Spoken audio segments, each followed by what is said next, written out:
and welcome to my channel filled with all the things. I'm Dutchy. It's Tuesday, not halfway through the week, but chugging on through. Hang out with me, vibe with me, chat with me. Please like and subscribe. Always be a good human. Duh. And of age. Duh. Chat with me, vibe with me. Let's get some of these paint projects done over here on this table. So I really want to wrap everything up over here. Keep saying that as I get more projects lined up. Per usual. I'm really trying to soak up porch times or patio times before it gets so brutally hot that it's just not an option, especially like already in the afternoon. So I really want to finish up these projects. I don't have that many left over here that need to be painted, but I definitely have quite a few. And I want to paint these little planters that I have. They're hanging planters, but the wind gets a little crazy sometimes, so I don't really know about hanging them. I'll probably put them on the table, have some soil, fill them up, but gotta paint them first. So join me with that, please and thank you.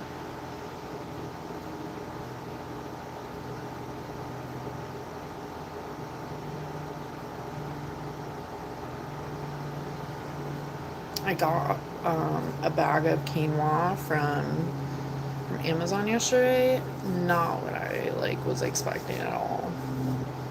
Snow. I got duped. I also want to do some more air dry clay,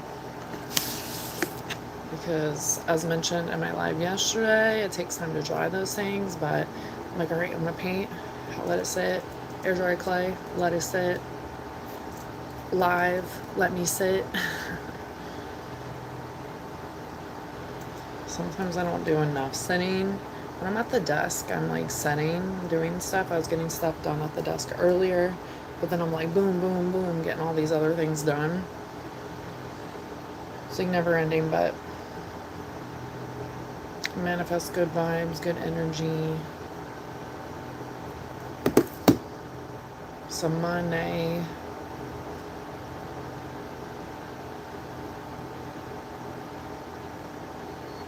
So I'll be in and out of the chat. Trying to make sure I check all my stuff.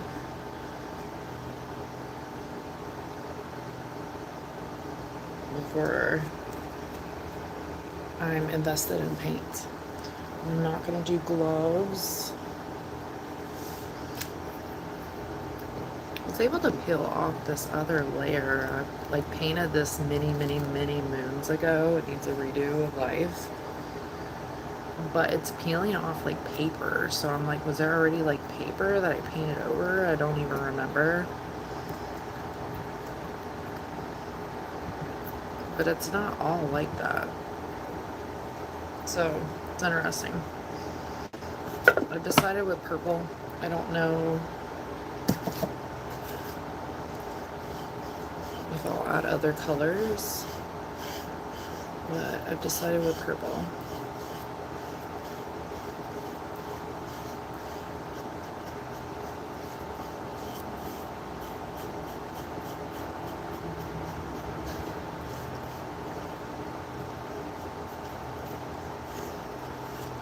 Got like one little flimsy layer done.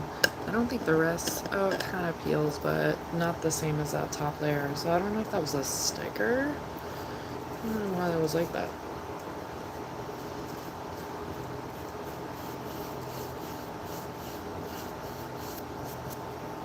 Per usual, probably have to do multiple layers.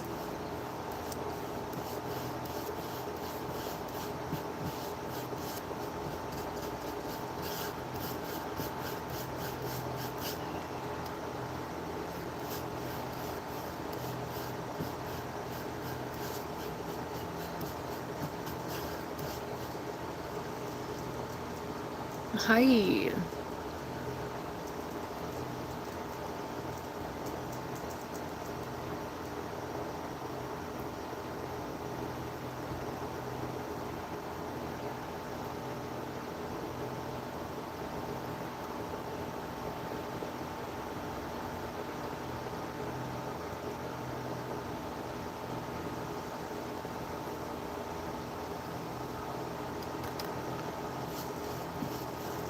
I always want to throw glitter on everything. Just like, bazaar. But I hate when it just like goes everywhere though. I remember one time I sent my mother like a care package and I ended up putting glitter in there. What a surprise. She was like, I had glitter all over my house for months. It's like, you're welcome. Leave a little bit of sparkle wherever you go, right?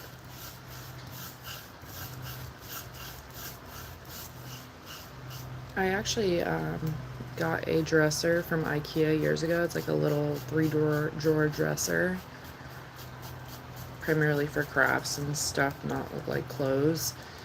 But it was regular wood color, and I painted it, and I put glitter on it, and then I Mosh Podged over it. I'm actually still proud of that. So glitter can be like glued in where it doesn't like sprinkle all over the place. As for sending the package to my mom, it was to have glitter all over the place. Hello, hello, hello. I'm in the US.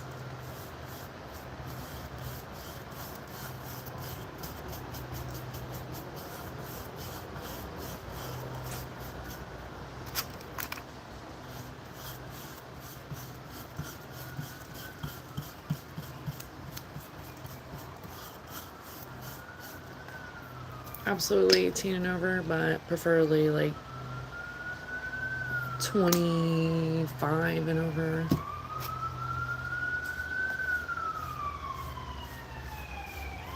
I'm not against the 20s, but definitely 18 and over.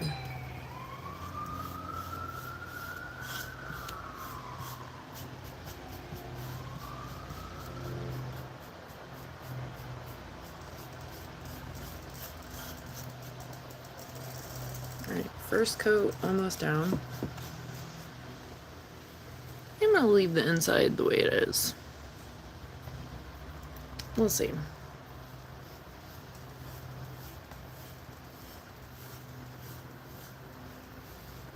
I just know the outside and the lid was looking a little rough.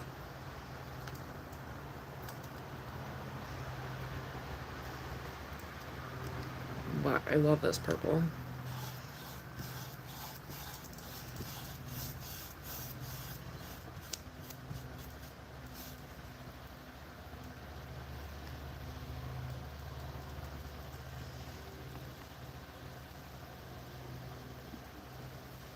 PM. It's like the AM-ish here.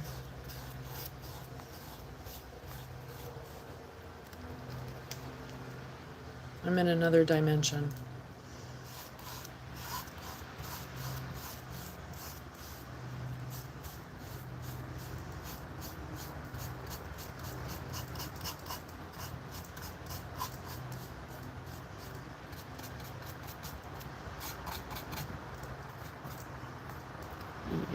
I'll let that dry some more.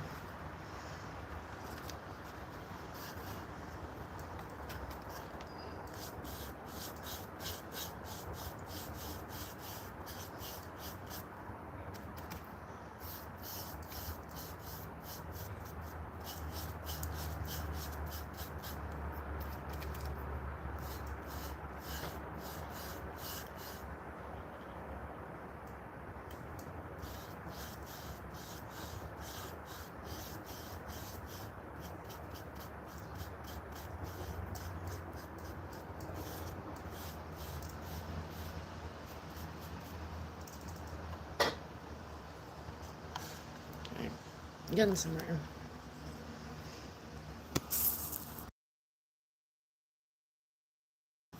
I said I'm in the US.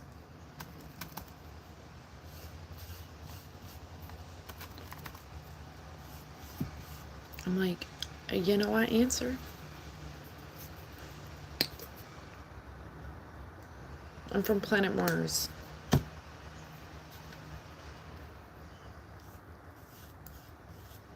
I'm an alien.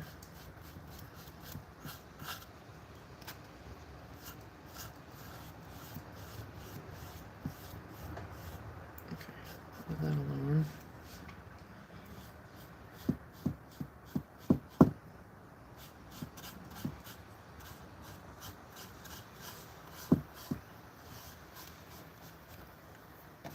I think I should do the lid purple too.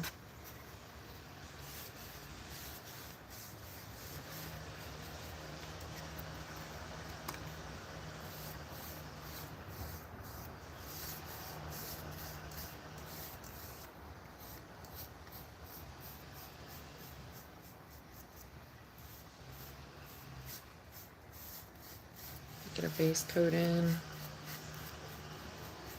I think my new jam, I mean, it's always been my jam, but living repurposing stuff. So stay tuned for the random repurposing where things get new paint jobs, new life, new meaning.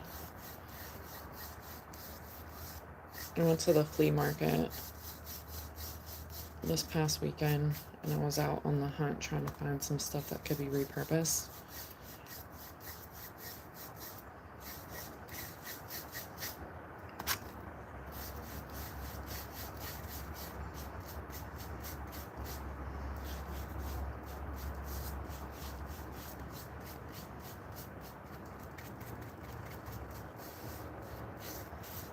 But I shall not indulge until this table is clear of its projects.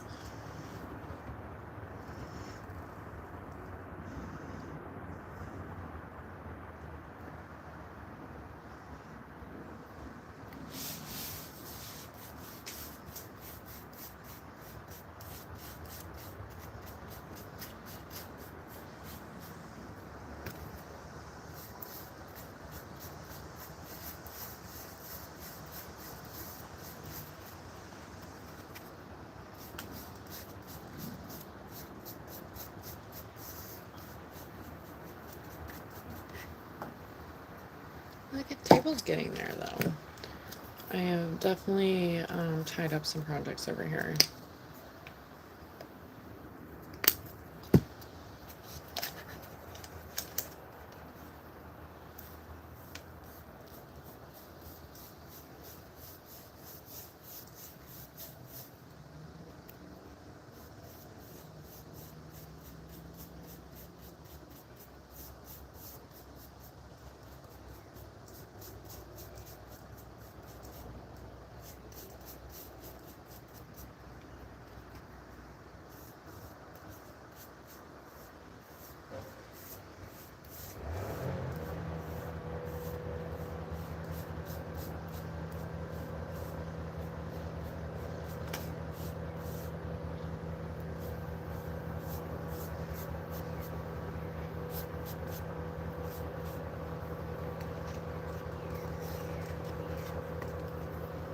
It's looking pretty good. Looking pretty good.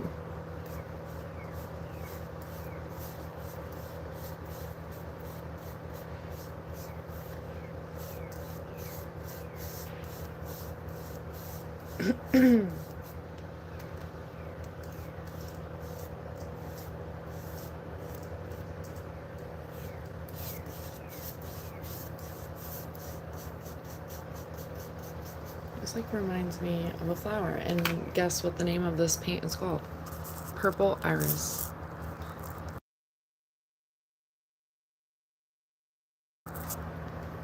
It reminds me of the iris part reminds me of Goo Goo Dolls.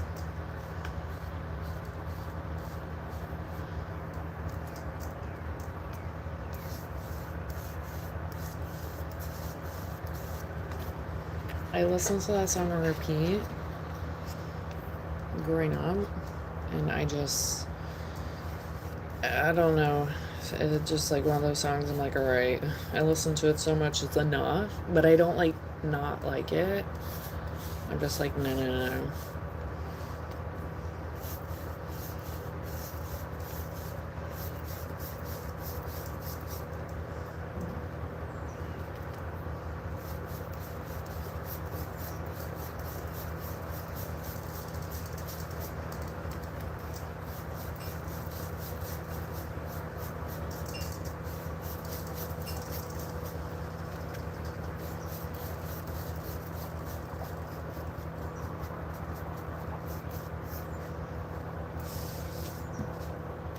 You know, I went to a Dollar Tree this weekend, or this past weekend, and I'm like, where am I? This is no longer the Dollar Tree.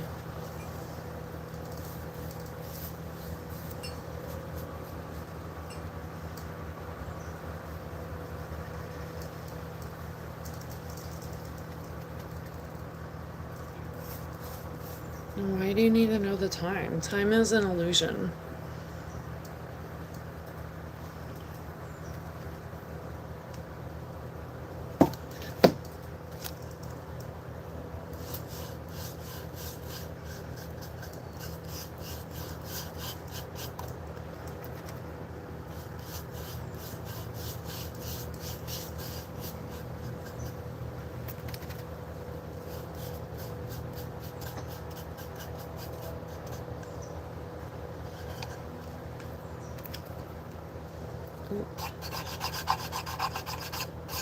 Sheet.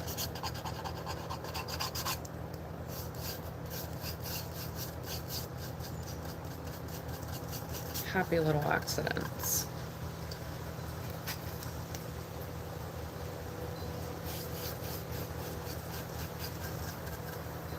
I'm liking the purple. I'm digging it. I'm digging it.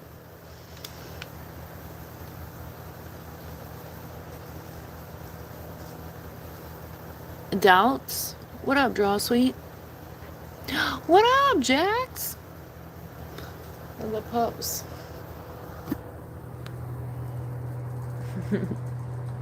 They're in the coolness, but never too far away.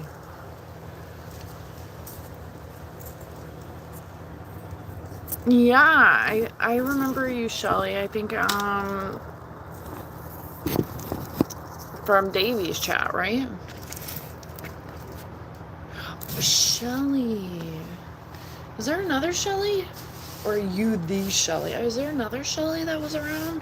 I don't know. It was like maybe Rudy mentioned. I don't remember. Don't quote me.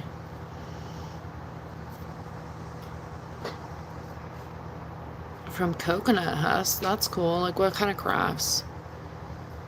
Yeah. Oh, they both would definitely be attached to my hips if optional currently, but I'm painting, so maybe get them out here in a little while. I need to brush them. Since I have like crafting stuff out, I'm like, alright, y'all can stay right there, but definitely Velcro children, 100%. What up? How are you? How are you, Shelly? And how are you, Jax? I'm just calling you Jax, you know? I go by Dutchy, so it works. Davy, okay. Oh, that's cool. How old's your son? Music to my ears.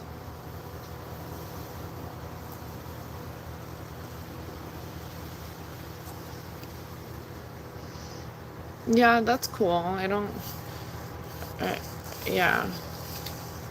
That's cool. I don't know I would download an app for it, but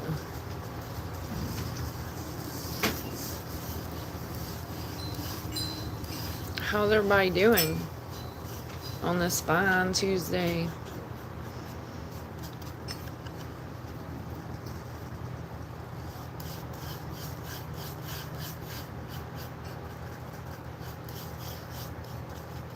Yeah, I thought you were from Davies. But I don't know if there was another Shelly, though. I'm not saying That you're not the Shelly, you know? I have no idea. I haven't been to David's chat in a while.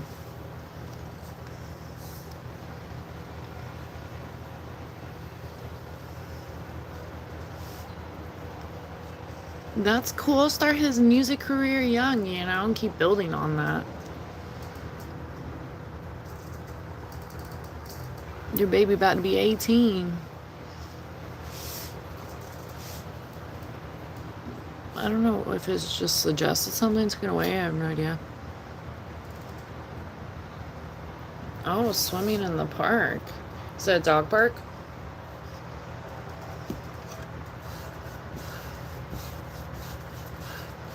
We're out here on like water-ish, but it has not rained much at all in the last like forever. So the water is pretty much gone back here. It's like land before time. It does this every year, and then it'll start to rain and it'll fill back up, but I wouldn't let my pup swim in this thing. But there's a dog park that, there's always dog parks, but that has like water, I think, not too far from me. I don't know, I get a little nervous about that kind of stuff. You never know what's in the water, you know? Literally just caught that. That sounds like fun. I'm sure he had a blast. How old is Jax? Graduated at 16. Wow, look at you. I know you're proud of your baby. That's awesome, though.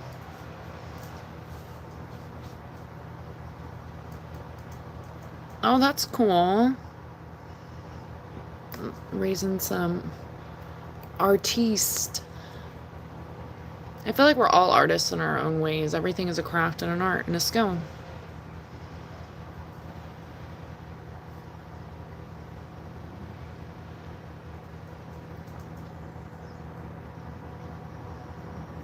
Oh, okay. So a lot of water. Do you have water behind your house or by you?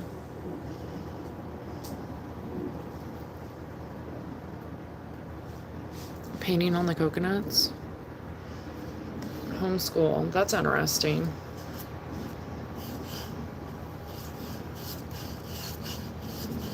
Do they still go to like events to meet other kids that are homeschooled? I don't have kids yet, but I would definitely consider homeschooling. I think there's some value in like being in a classroom, especially social skills, but kids are just awful nowadays. They're like worse. I feel like, you know, it just gets worse and worse. They were bullies back in the day, but it's like another breed out there. Have you always homeschooled them?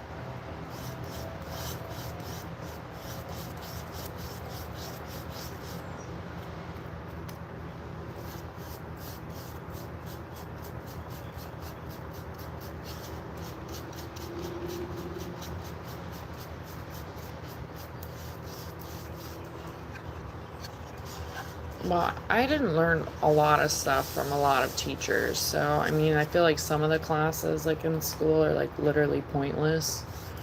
It just really depends on the teacher and what's being taught.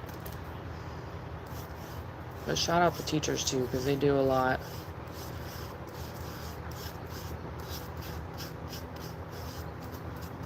They're like little angels to education.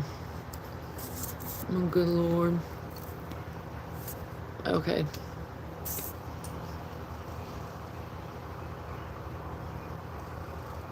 Let me catch up.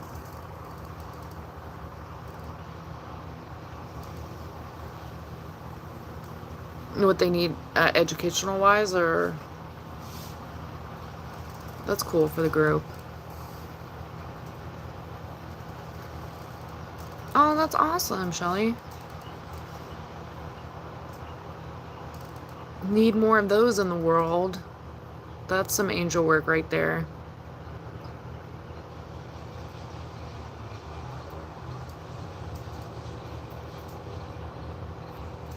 Oh, that's cool, Jax.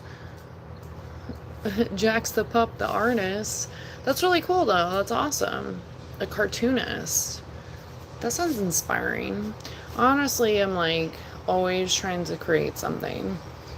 Hopefully something sticks for manifesting tons and tons of money. I actually don't even want tons and tons of money, but I do have some dreams I'd like to accomplish. So if I can craft things and sell them and recreate and make someone happy with them, a lot of it's like soul filling stuff. I feel like I didn't have enough support like growing up to tell me that it was okay to be an artist. Like that was like what I wanted to do. It was like everyone else wanted to fill my dreams for me type of thing. And you know, back in the day, I mean, even like 10 years ago, it was more like starving artists. We talked about this before in here, but never want to be a starving artist. You want to be a thriving artist, you know, but the view and the value of art has changed tremendously. So you can actually like, you know, create and make money more so than just create. But creating for the soul is way different than creating to sell.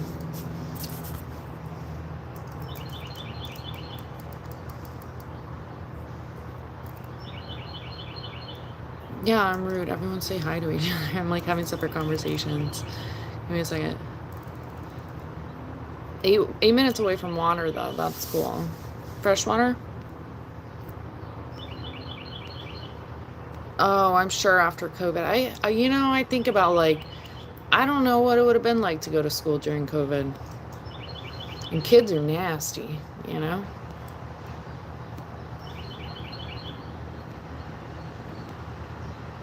Oh, that's awesome. So you have like certificates and degrees in that, Shelly?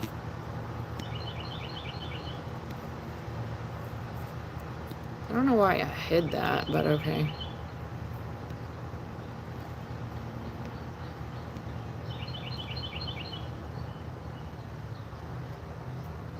"11 instruments. Holy smokes." I was in band for like a hot second in school. Love music. But I don't know. I'm not like against it. I remember my little church asked me to learn the piano because the guy was leaving and stuff. Got a keyboard, never even, I played it a few times, but I didn't pour into it. I like listening. I think it's like more what do we want to fill our time with? What's soul filling? And we all suck when we start something. Sometimes we're naturally just awesome and it works out, but most of the time, like you're like building up a skill, you know? So it can be a little discouraging. Like, am I gonna get better? Am I wasting my time? XYZ. Hold on one second.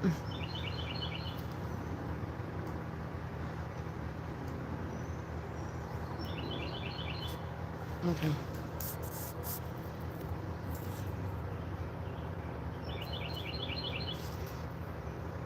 Hey, I ain't judging. That's fine.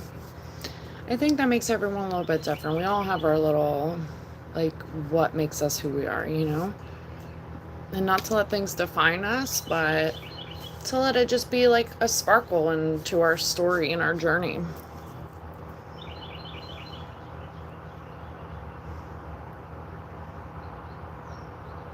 Oh, I have family jersey. That's cool.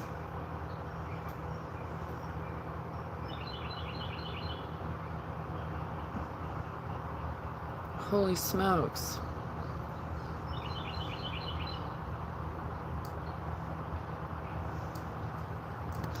And I feel like, you know, a lot of things weren't looked into for like how to make sure that children are taught based upon their needs. You know, they shove all these kids in like one classroom and expect everyone to learn at the same pace. And I mean, still shout out to the teachers too, though, because a lot of them really do put their heart and soul into it and are willing to adjust as like the world changes. But I do feel like, you know, it must be tough to like focus in on like little Bobby that may need more like of your attention and time when Susan's cutting someone's hair over here. And then you have little Peter over here that also needs you. Like, to give him a little bit more than Bobby needs. I just can't. These are all obviously examples, but kudos to them, especially teachers that teach like really all grades, because kids are transitioning every year. We're constantly changing as humans, whether we think that or not.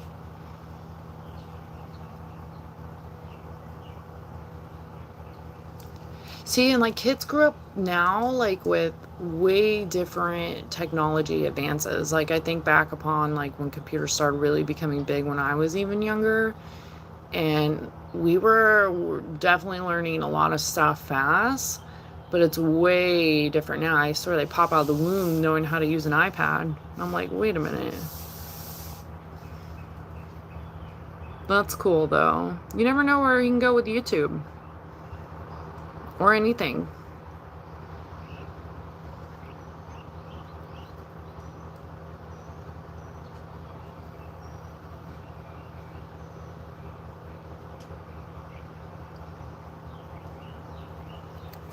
Metalwork. That's cool. That's interesting. Yeah, I like to switch it up. I'm like, why not have like multiple skills? What do you have to lose, you know? Sometimes I pour into other skills like more than others because I start to feel more comfortable. But I'm really all over the place, hence why I always have projects going on here, there, everywhere. Same, if it sells, it sells. But I also, the idea of creating, I think sometimes we just kind of like put ourselves in a box that we don't need to put ourselves in, and just like keep doing what your heart calls for. Way easier said than done, but I also think that we don't pour enough into that because we live in a society that's like, go, go, go, work, work, work. Just work until your legs fall off, and maybe you'll have enough to retire with, maybe you won't, and then by the time you just keep working, you won't even know who you are. So it's like, what is it, the classic, if you do what you love, is it really work, you know? But when you put pressure on anything, it starts to not really feel like you're loving it anymore. You're like, wait a minute.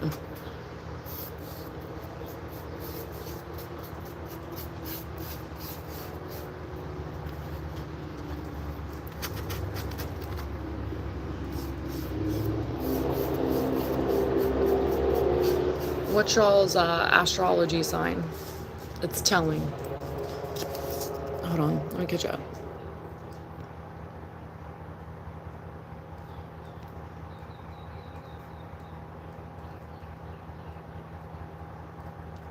And you know, teachers don't make much, so are they doing it to do soul work?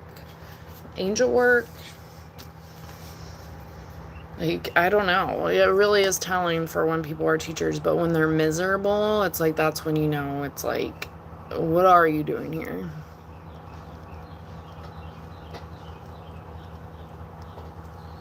Yeah, I gotta be like free as a butterfly, because that's how kids are. Kids are so free before the world jades them. And some souls stay like free and free spirited, but the world does its own thing to you as you go. But kids are like the freshest thing from heaven. So like they view things so differently than what society eventually teaches. Oh, Saggy. That makes sense. Sagittarius also like to have many skills.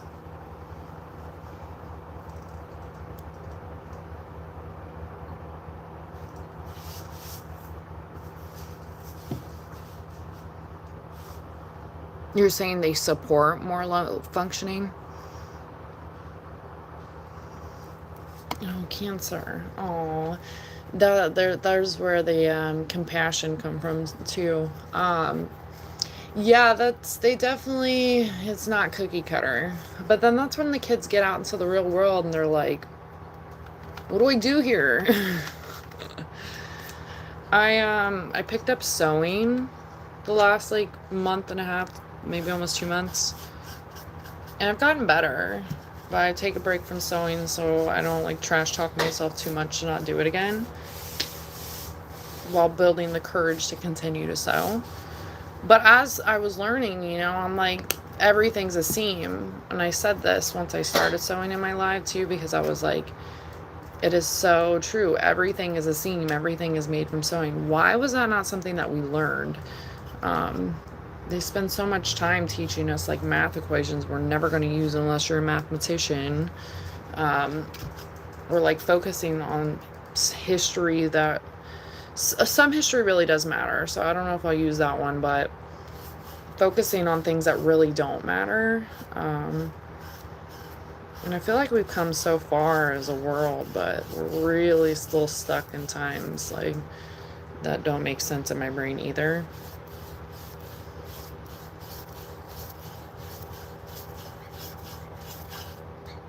And I think if we like focus, a little blue jay, I think if we focus on like healing the inner child, because all of us become like adults that don't heal the inner child, or do heal the inner child because they are aware that it's important. But if everyone's just like an injured, like sad little child walking around that turns into an adult, does the world ever change? No, it gets passed on.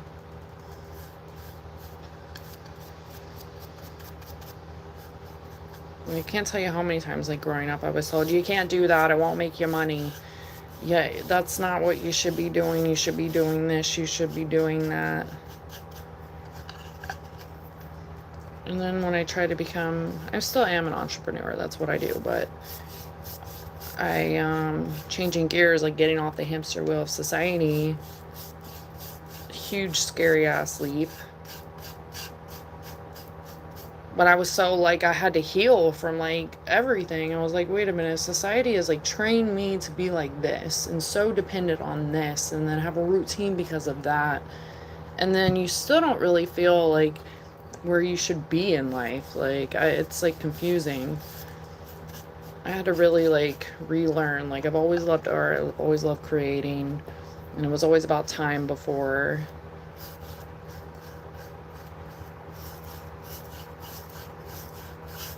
But I feel like when you're on a hamster wheel of like go, go, go, go, go, and on these 9 to 5s and stuff, and then you need a rest because we can't just croak, you know? It can be overwhelming. And then you don't really know who you are. I was still working during COVID and stuff, and I can't tell you how many times I was told, like daily, I don't even know what to do with myself with this lockdown. I don't even know my kids and my family. And it's just like wild because people don't even get to spend as much time with their family and stuff because everyone's building an economy or a society for the government. I won't go on the rabbit hole, but I saw a thing earlier actually that was like, it said, do you go down rabbit holes? And it was like a girl riding a rabbit. Like a huge rabbit. And I was like, yep, that's pretty much me. So, but I'll end that there.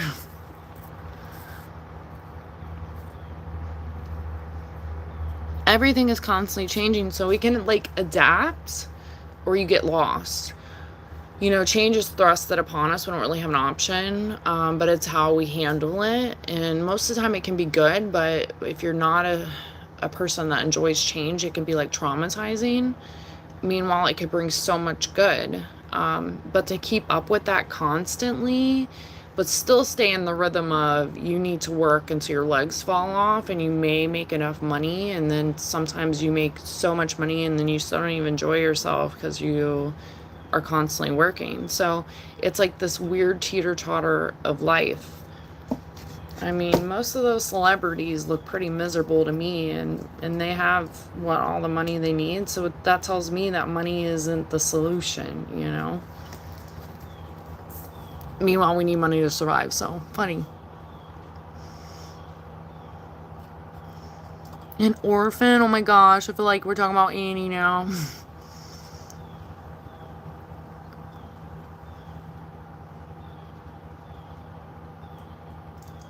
Oh, is she getting off the hamster wheel too? Yeah, if you really pour into it, I feel like I had to take a lot of time to heal. I jumped into other projects because I was like oh, well, you still got to make money, kid, so that's not going to work. But I really was like, I learned a lot. Like, I was like helping people that like didn't deserve my help, but like I learned along the way so much about what I wanted from my life, and like to not pour from an empty cup, and to like really pour into what makes me happy. And I think sometimes we get in these moments of like, wait, what? Especially if you are on the hamster wheel, so to speak, because you really don't have like scheduled to yourself. You may take vacation time here and there, but even then I feel like you're really resting during those times. You feel exhausted from all that you've done, or you're catching up with things that need to be done. So is it really rest? And then you're back onto the wheel you go, you know? So it could be a lot. I mean, I think that as humans we still can pour into our own cups, but a lot of the time it's just like pouring outward. Hold on.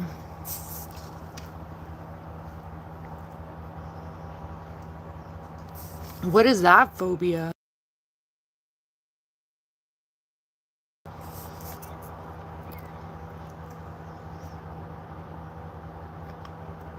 What is that?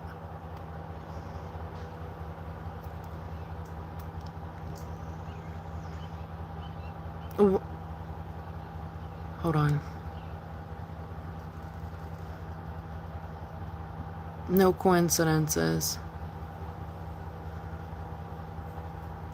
I'm not familiar with it either. Hold on.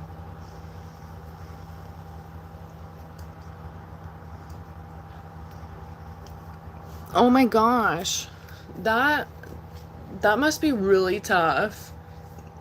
There's some things I don't really mess with, but I just let nature do its thing, you know? Just, you don't bother me, I don't really bother you, and I love being in the garden, so I can't even imagine. That's awful.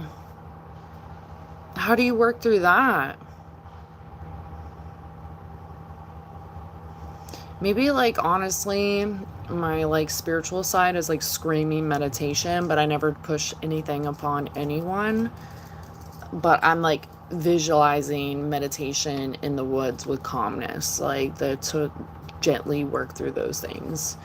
Because, you know, I think that there are creepy crawlers out there, but fear is part of the devil's product, and us feeding into it, and I say this even to myself, to my own fears, is that the more we let the fear eat us up, is the more that these things occur. Like the more that they show up, the more that they really mess with us. Because I think we could all probably think back on a time that like, hold on, we could all probably look back at a time and be like, wow, I kind of like manifested that more, or you honed in on it and then it was fine, but you're sitting here stressing that it's going to occur. Now each is their own. We all operate differently and similar too. But even personally, I'm like, you know, no amount of anxiety changes a result that may already happen. Or when you're worrying, this is one of my faves, is like, don't worship the worry, you know? We should be like worshiping better things. I can't even imagine. I've always grown up outside. Like, I don't know. I've always been like, when I was a kid, you had to drag me inside before after the light came on. Spiders and it depends on the size.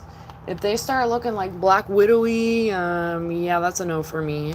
I remember I killed a bad boy in my kitchen, like, I don't know, like 10 years ago. Maybe almost 10 years ago. That's crazy. Way before the pups. As there's a wasp flying around, here's my test.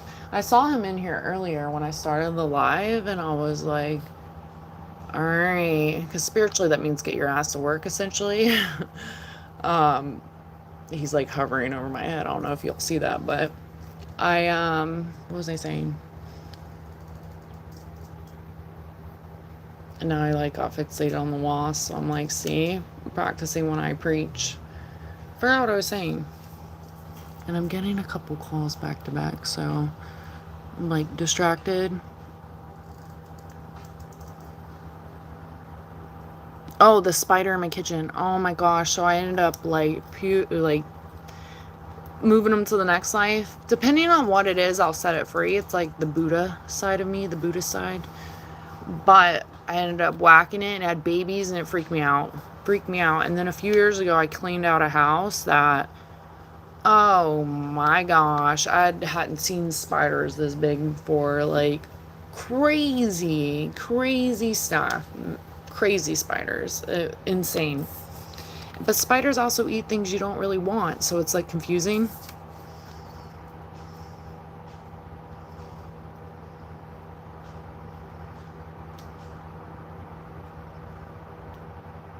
I think the lockdown happened not just in a way to keep people away from sickness, but to give a break. People were so antsy to get back out there. I'm like, just chill yourself, you know? Most jobs were being like understanding or move things to work even from home at some level. And at that point, I worked from home anyway, so it didn't even like really affect me. Um, it was definitely crazy, like busy wise, but it didn't affect me like that. It was very chaotic to see people rush out for like toilet paper and hand sanitizer, things that I'm like, y'all don't even wash your hands on a normal day. Like, what are you even talking about, you know? So it was a little overwhelming for sure. But I think the core value was, I think the higher power, God, Jesus, whatever you want to call him, literally was like, you need to go back to human basics and chill. Like, it controlled like the government for a second, chilled them out on like really hamster wheel, you know, and we had a moment to breathe, but no one knew what to do with themselves. It's really crazy to think about. I remember just seeing like how like chaotic it was. Oh, buddy. Right in my face, totally testing the waters. But it defined like what was a want and a need at that point. And I think people were just like fixated on the thought of not having, especially things that were like, wow, do you need to go buy all those things bulk? I was already a bulk buyer when it came to certain things anyways, because not only do you save $1, several dollars, it's just like if you're using a lot of XYZ, you should probably like maybe just buy it bulk. So it was a weird learning curve. I remember seeing people fight in Walmart over toilet paper. Like this old lady had a thing of toilet paper all the way up, like to like almost the ceiling, not really, but filled her cart entirely. And this other lady was trying to snatch it from her car. And I'm like, wild. I get it. We all need toilet paper. But it's just like the freak out, the amp up, and there's a lot of fear like mongling too. So I have so many different views of like we should not be where we're at. But then it all went back and people were just like, you know, complaining. I think people didn't like being told stay your ass at home. But the reality is like I seen something a few weeks ago too that was like based upon the lines of, oh well, if you're out all the time from your home, what is it at your home that's like keeping you away essentially? Like, why don't you value your home? Like, I don't know. Anyways, just bouncing my ideas around. Oh, they do have therapy. I figured you were on it. Yeah, anything moving rapidly can be anxiety for sure. Because it's out of our control. It does whatever it wants. I was like, maybe you should go fishing, but probably not a good idea. I think it's like slowly working out of those things. I know even myself with like when I first started fishing, like even now, like I'm still like very conscious of like animals and nature and like if I'm not eating it I throw it back kind of stuff. But I used to not even like hook my line. I'm like, I don't want to grab a shrimp. What is talking about? I still don't really like shrimp like that. Shrimp, if it's alive and it's kicking, that's not for me. Not for me. And those things got horns.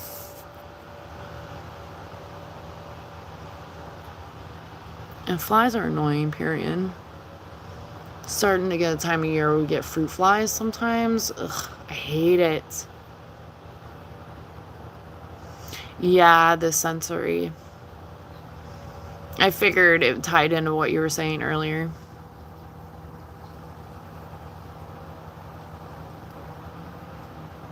Yes, absolutely. You have to pour into your own cup. Meditation does wonders. You know, at one point I was definitely heavy on my meditation. It really changed things for me. I can't I can't say I've been actively meditating for quite some times, but I do remember my meditation so well in the sense of like how healing it was and what I needed. I had a group too that I would meditate with, and it was pretty cool to like see and feel what we were like feeling from one another. But it's all about the rewiring here, like constantly, like, you know, like taking lemons and making them into lemonade, because life will keep you on your toes, and it is a perception thing. I've been to several Buddhist like temples to do meditations too, and it's the most like epic feeling in there. And if it's a good guider, like a meditation guide, oh, phenomenal. I remember the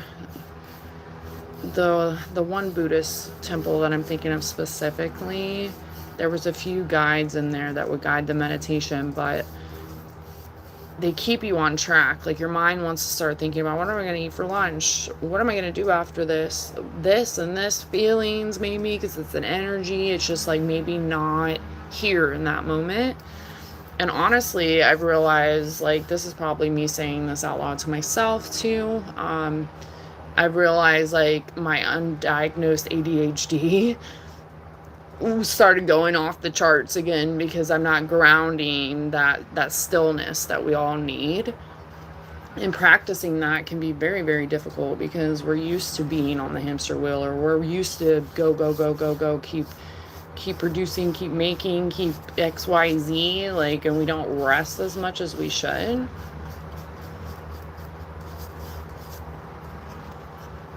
And we're always trying to fill like what the universe needs from us, so to speak, what society needs from us, our families, our core people. But when you're like an active lover too, it is so important to make sure we don't pour from an empty cup, because if we don't, it pretty much rubs off on this love that we're trying to pour to everyone else, you know? Even when I take my little breaks here and there from like YouTube, is like making sure that I'm like grounded, and that, you know, the conversations that I have meaning, essentially. I like to joke around a lot in here too, but my core people know that I like to have these meaningful conversations that are like teaching me something, maybe teaching someone else something, having a good conversation that changes insight and perspective, because we are constantly changing, we are constantly growing, and to be open to that, I think there's a lot of value. YouTube teaches me stuff all the time.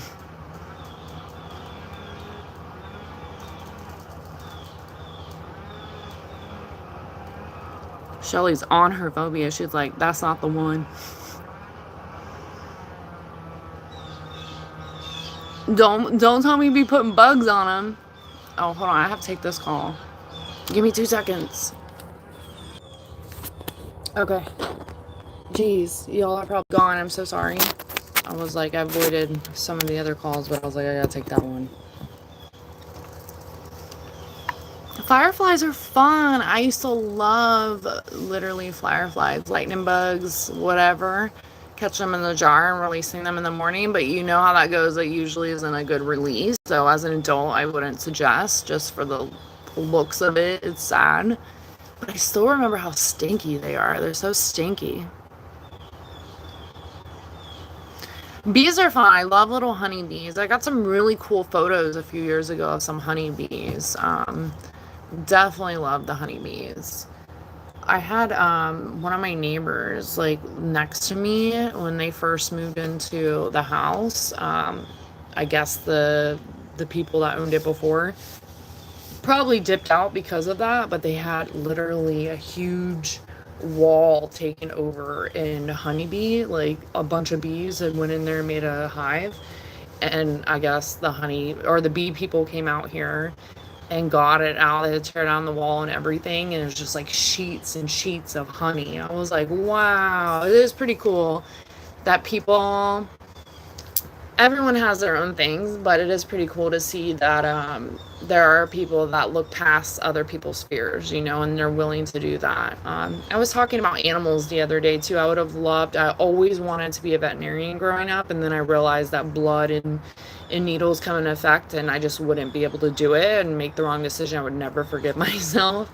So that changed for me, but I love that there are people that obviously do that. You've never seen a firefly? Oh my gosh. What about a caseta? Casetas are funny. They literally, in Nashville, they come like every 13 to 17 years or something.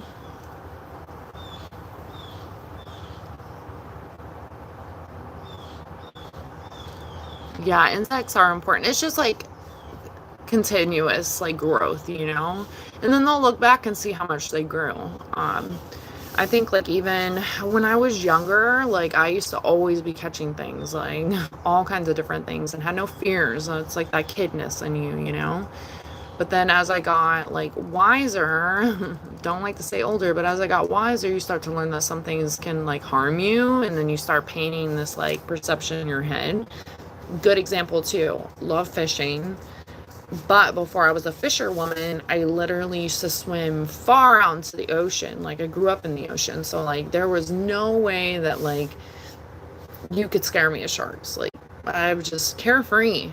Now as a fisherwoman and seeing things that have gotten pulled out from just like the shallow end of the ocean has changed the perception for me. I'll still get in it, but that fear, you know, it's like you have to really like look at all those times nothing happened to you, you know, and you're going to think this one time is going to change it all, you know, and it's kind of sad to think of it that way as well, because we talk ourselves out of so much. It's not cool. A good other situation to like meditate on.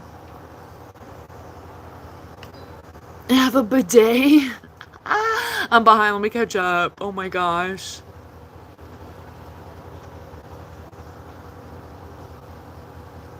Yeah, now they're having like toilet paper with scents and shit. I'm like, I don't know about that. Like, literally, like, y'all can paint your own picture over that, about that, but I'm like, lavender? Like, no thanks. Bidet, that is hilarious. I'm so dead. I'm so behind.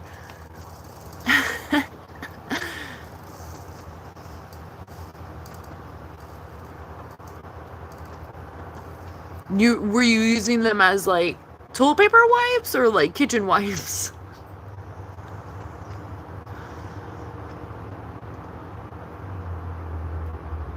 Yeah, it is a sensory thing for sure. And it's like your fear is like more high alert that something may fly up to you. My spiritual side is like we're literally calling that, you know. There could be good callings, but with anything there's good and bad. So I feel like we're preyed upon sometimes because of our fears, and it's an energy, it's a thought pattern or a thought process. So we're putting that out into the atmosphere. Um, and I feel like we're not actively telling ourselves enough like about those times once again that nothing happened to us and we just like built it up. I love ladybugs. They are very symbolic for me for so many different reasons. One of my favorite beloved angels, she comes in like forms of ladybugs. And I was visiting my best guy friend's tree that has gained his angel wings, and I remember I was like cleaning up weeds and stuff there, and the maintenance guy of the cemetery, he was there. I felt like he was the angel sent, but he was helping me like clean some stuff up, so he witnessed this. It was really funny. All of a sudden this bug started like dive bombing me. It was like hitting me in the face and the arm and the nose. Like it was just like attacking me, right? And I was like, oh my gosh. I was like, what is going on? And he's like in tears. Like he's in so many tears. And I was like, what was that? I was like, did you see what it was? Was it a bee, a wasp? Like, because I didn't want to obviously get stung in the face. But if you start swatting and stuff, they're in. But I was trying to like weave and bomb. And literally, I was like, what was that? And he was like, he didn't speak English that well, which is really cool when you are in the same time situation with someone that doesn't speak the same language, but like you guys can work through it. Like you still can have laughs and conversations and energy for me. So it was really cool because we were like working together. He was definitely heaven sent that day. And I've never seen him since, which is interesting. But it was like we didn't need to speak. Like it was like we were naturally just doing things. And he was like teaching me stuff about gardening a little bit. But I was like, what was that? And he said it in Spanish. And I was like, I don't know. And then I was like, wait a minute. And I have a ladybug on my wrist. And I was like, was it this? And he was like, yeah. I forget the name in Spanish, but he's like, see. And I was like, oh my gosh. And we were both in like tears. I was laughing because I know it was my aunt. She was a jokester for sure. And I knew that she was trying to, get at me. Like, don't be a little scaredy cat. I've had so many little dragonflies experiences too. And I used to be so carefree, but when you've been like attacked by stuff, it is actively trying to eat at your fears. So to remind ourselves, we're way tougher than what our mind tries to paint us to be. From Scotland, what up? I went British in my brain real quick. Like, what up, mates? What up, bloke?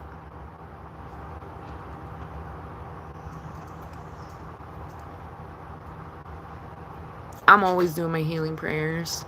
All my animals get all their little healing prayers before we go to sleep at night. Oh, that's cool. I'll have to check it out sometime, Shelly. Motivational speaking is definitely important. I always had a problem with like public speaking, which is funny with the live stuff, but it doesn't feel as public, And they say just imagine everyone in the room is naked, but I don't think that makes me feel better ever. I've definitely done some like public speaking, but it's not something that I think you get better if you keep doing it, like anything, but I'm emotional too. I remember one of the last times I did a speech. I did it like in a group of like upcoming foster parents, and I ended up crying. And then I look around and a lot of them were crying, and then it made me cry even more because I'm an empath. I was like, oh man, maybe this isn't for me. But I did multiple things. Growing up, I would go speak to like group homes and stuff, and that was pretty cool as well because I didn't want kids to think that just because how life was handed to them that's not how the cards have to unfold. That their purpose is more. Yeah, it's all about food, Jax. My pups are cute. Like they'll just lay in my lap and just chill, But the Scoobies are definitely perks for sure. All about the food and chicken.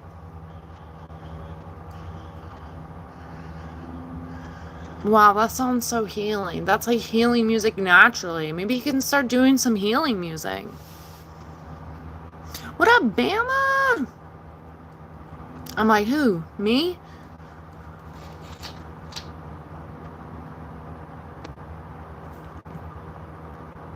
Oh, of course you guys know each other. He done called you out by your name, girl. That's funny. Yeah, Jax, say hi to Bama. Bama, say hi to Jax. Jax is also a Dutch Shepherd, Bama. It's a dog talking to us.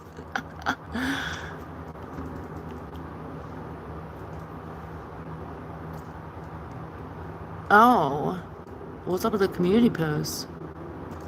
Bama, thanks for your being the news anchor and reporting live from Dutchie's patio. Yeah, you're always welcome anytime, Jax. I'm really late. I'm gonna catch up after this because I'm like, oh, that's what happens to me. I get lost in the chat. Yeah, welcome anytime for sure. Good chat, because sometimes I'm like, people may not feel the way I do, and they're like, what the F is she even talking about? But I like to keep things fun and light, and at the same time kind of rewire, like, the systems forced upon thoughts and feelings for us, you know? We're only human. And I guarantee you, God, the higher power, Jesus, did not want us, like, not soul filling. Good shot, good shot.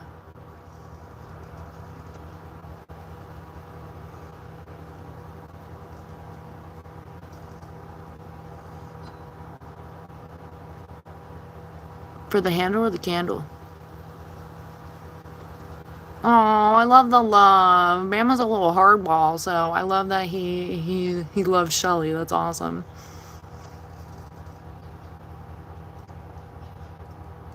Oh, that's so sweet. Yeah, you enjoying those Western boots, Bama? Let me catch up still. I'm still catching up.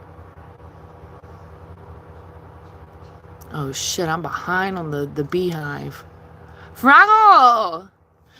What up? Oh, I saw something on Pinterest the other day that reminded me of you. Let me see. I hope I saved it. What up? I'm so late. I went on my Dutchy rants. Bama say hi to Fraggle. Fraggle say hi to Bama, and Fraggle say hi to Shelly, which is the draw suite. How's it going? Wanna be a cowboy? Used to wanna learn to ride, right? I don't know.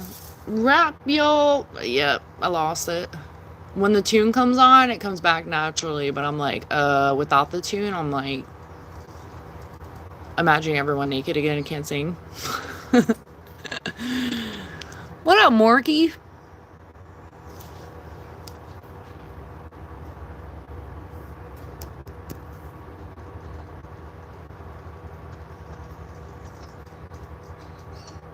Happy Cinco de Mayo. How's it going, Mork?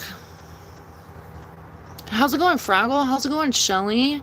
Shelly and I have been vibing. Jax was in here too, vibing. Been good vibes. I'm gonna try to find that Pinterest post.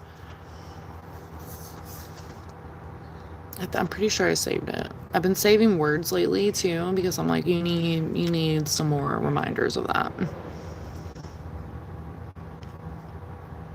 This was a good one that I seen. I'll go back to the one I said remind me of Fraggle.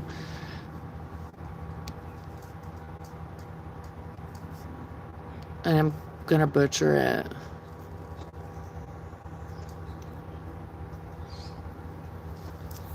The one that's not not about Fraggle.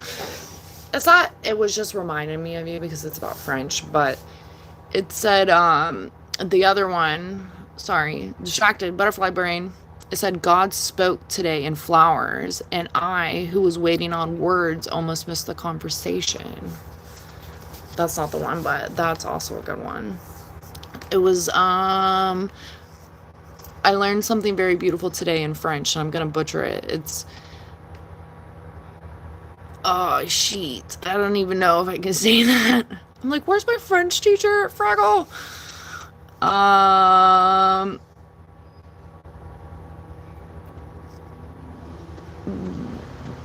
Yeah, I don't even know. Like, alone I would make practice. This is where stage fright comes in.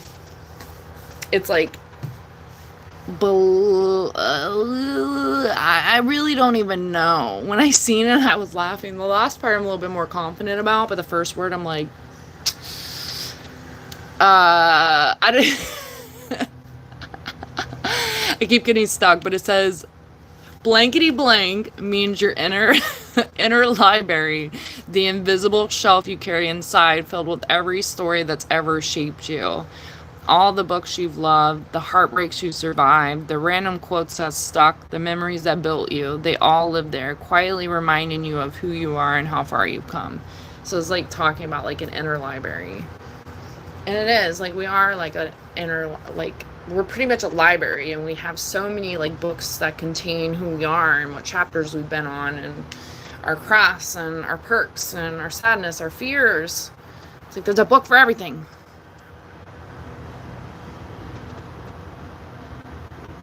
Oh, fiance. Yeah, Fraggle Rock.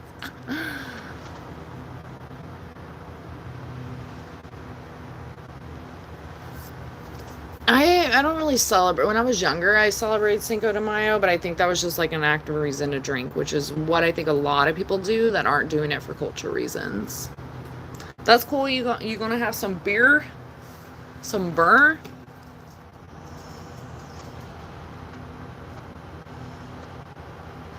Yeah, running around getting some stuff done. Are you on the train? I'm just kidding. The subway.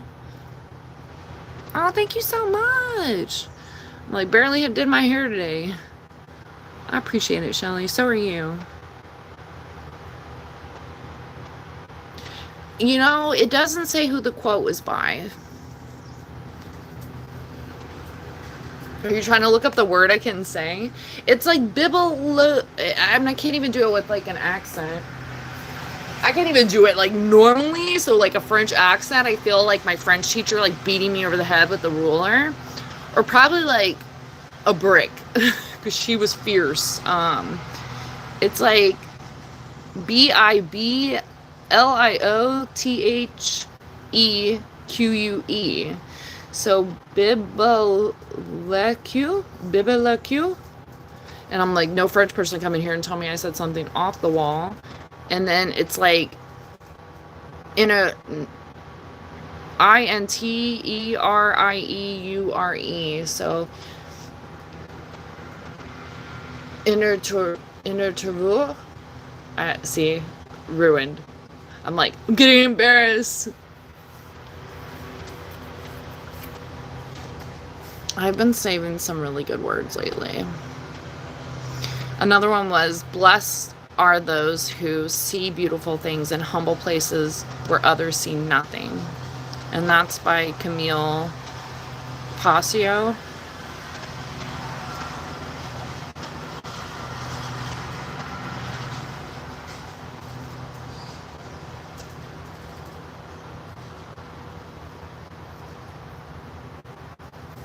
This one was something I needed. And this actually doesn't have like the person that wrote it either. It's like from a book and then they've highlighted a couple parts, or from a page, or they may have just typed it out because it doesn't look like a book per se. One of the healthiest things that a woman can do for her mental health is to protect her whimsy, not her productivity, not her image, her whimsy. The soft belief that life can still surprise her. This can be for men too. That there are angels, luck, alignment, whatever she chooses to call it, quietly working in her favor. The world keeps trying to harden women, tell them to be realistic, grounded, unbothered, but there's nothing weak about staying enchanted. It takes strength to still believe in good things after you've seen how cruel life can be. Protect your whimsy, water your delusion, keep the sparkle, the romance, and childlike wonder. It's not denial, it's resistance. In a world that profits off women being tired and cynical, staying hopeful is its own quiet rebellion. And I'm a rebel, so that worked out, right?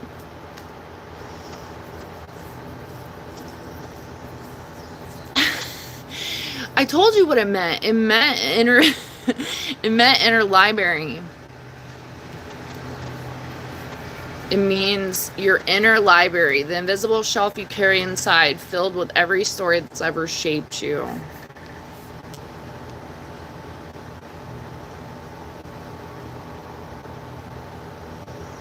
Another one that's a good reminder for homebodies is, home isn't where I hide from life, it's where I actually live it.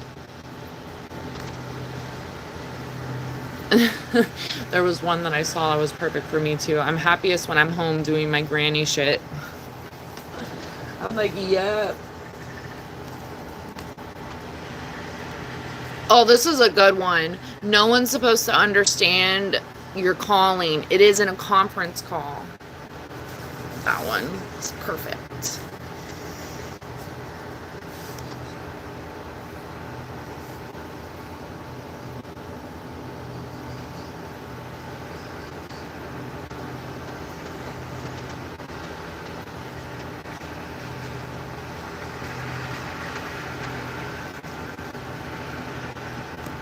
And listen to the birds, not the news.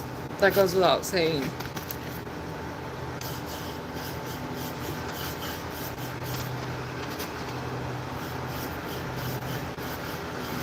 Fraggle, you better have your notebook out. You said you're on the go, you better be in your notebook. Oh, snap. I like the purple here. I'm gonna do like one more coat and she'll be done.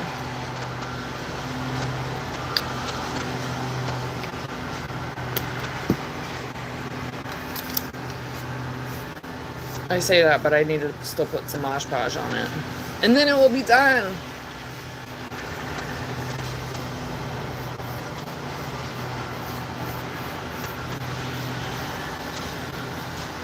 Good shot today, though. So, Bama, you dipped out. I told you to say hi to Fraggle, and then you dipped out. Yeah, you better be on it. Oui, oui. Bonjour, ça va? Je m'appelle Dutchie. Oh, my little gamer couple. Love them. Lizzie and Chief. Chief and Lizzie. They're in Paris right now, I think. Paris! Oui, oui. Yes, I go thrifting like every week in Bama for the most part. Try to get some stuff to make some money until YouTube start paying me.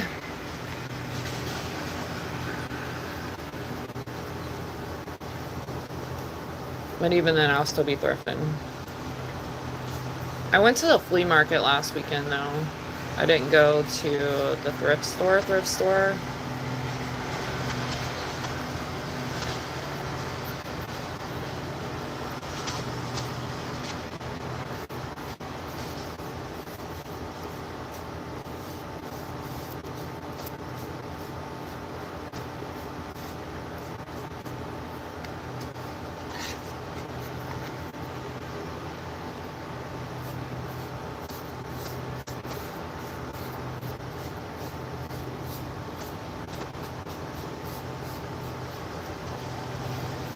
And don't tell me you're buying plants, Fraggle. Fraggle the fragile. Fraggle. No, I speak French.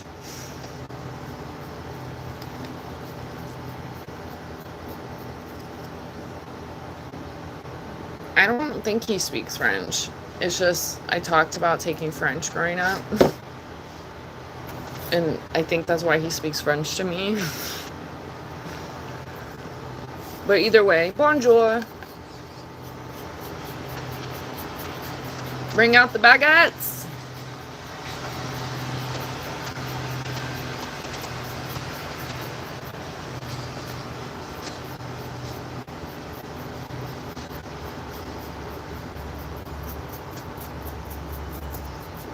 That's on my bucket list, though.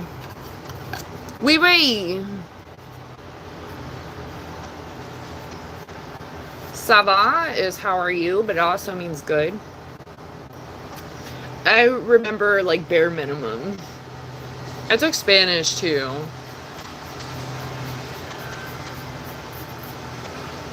I said it before, Fraggle knows, but my French teacher spoke, like,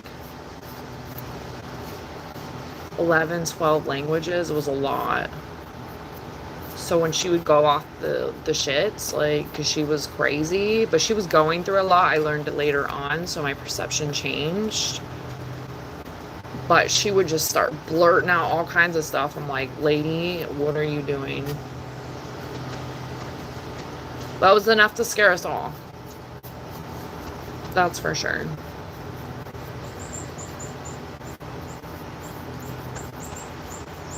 Oh, Meatwad's here. Shout out to Meatwad. Oh, he flew in hot. He's so cute.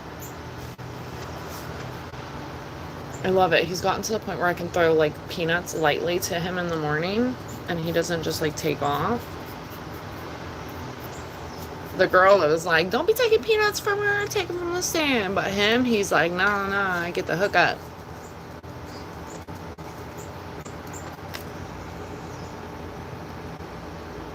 Yeah, I remember you said you were going to wait. I was like, don't be doing the plant. Although I think that you should plant before you go. Like, You said you're going like 2 weeks. I think that sometimes it takes time, and you may get some fast browners.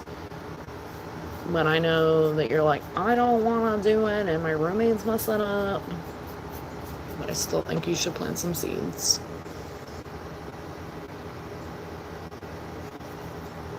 Was that Spanish? Was that Spanish, Bama?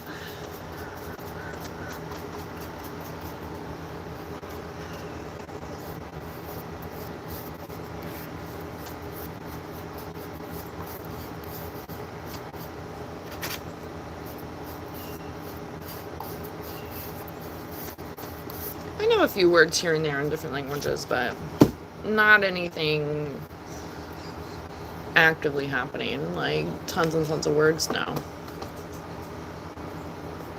And I'd never be like, yeah, I could speak all these languages. Oh, a monarch. Is Joe coming in? Joe, where are you? I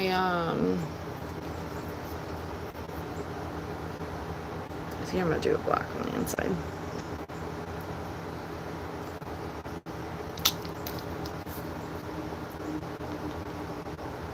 The last thing you want to be like is like, yeah, I speak all these languages, or I speak that language, and then they start speaking to you, and you're like, yeah.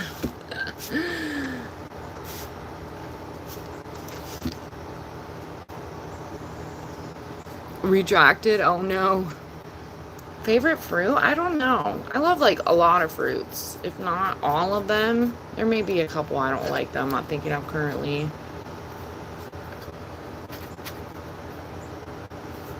Like, I have my yogurt cup every day. That's strawberries and bananas with some granola. I love smoothies, so mixing it up. I love me some blueberries, all this stuff. Cantaloupe, watermelon. What about y'all? I'm like, that's not a trick question.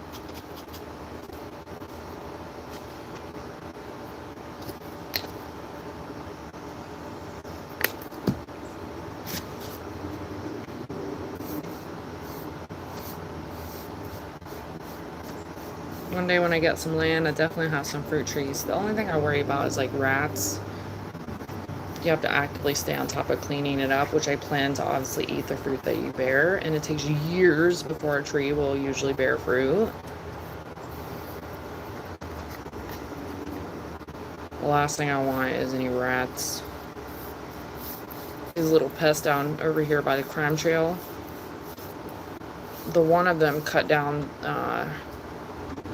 the mango branches because it died during the freeze this year, so they probably won't have like mango on that tree for years to come, to be honest. That's how they cut it. But they were awful at cleaning it up, so it always smelled like just like death over there. And right across from it was a lemon tree. There's still a lemon tree over there. I don't know if the new owner will end up keeping the lemon tree. But both of them not being cleaned up, it just smelled so bad all the time. It's like reeks. The wind blows, you smell it.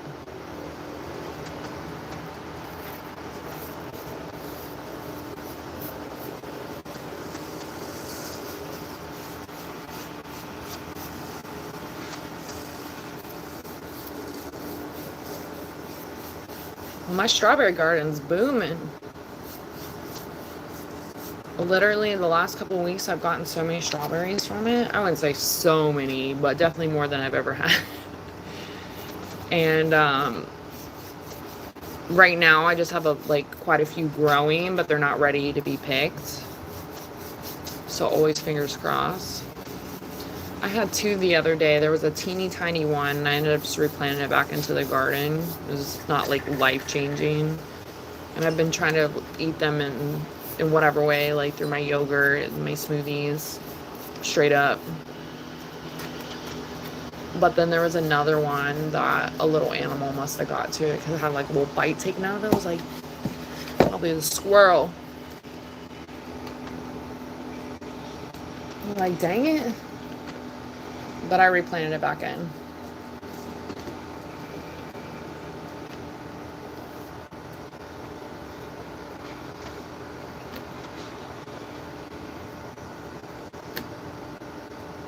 You need to go out and buy some strawberries and plant them while you're gone, Fraggle.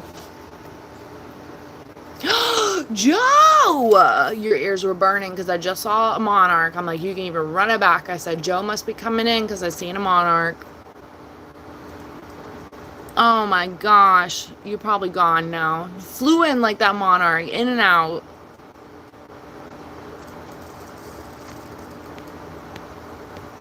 Damn it. Yeah, damn squirrel.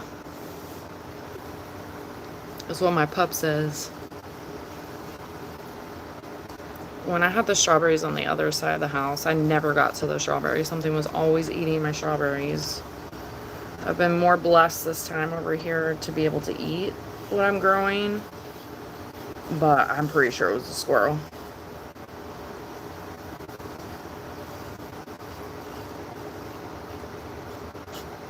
The raven's been getting to the duck nest over here. And it straight up cracks the eggs. Like, it's like straight up cracks the egg and drinks the yolk. I'm like, oh my gosh. I'm like sad to see. Meanwhile, it's kind of cool to watch, but it's sad.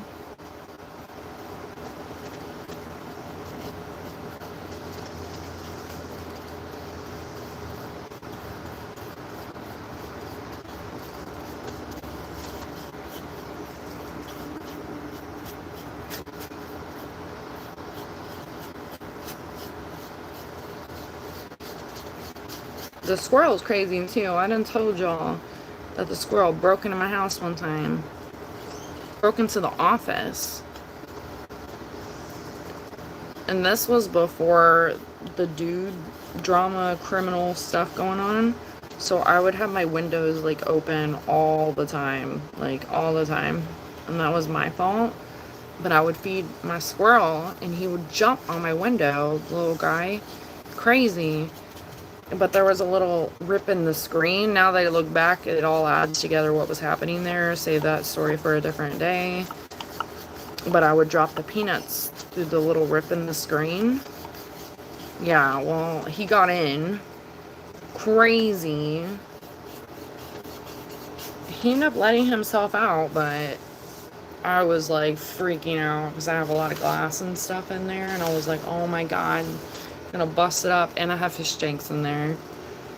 But he ended up letting himself back out, and I was like, dang. And then I don't know, not even an hour later, he's back at the window like, yo, I'm not coming back in, but drop the peanuts.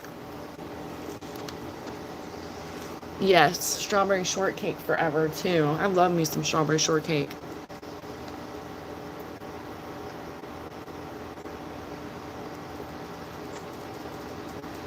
Bury some or something. Well, tell your roommates to slice them up in little layers and then spread them out. You're probably not going to, so I don't know why I'm telling you. What time do you leave tomorrow? You got a ticket? This is like deja vu from like last year.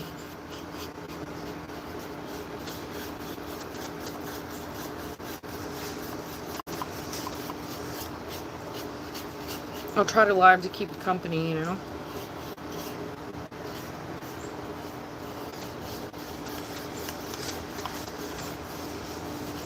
And not even to be like, you know, biased or anything, but I will say that everything that I've eaten from my garden tastes a million times better than store-bought.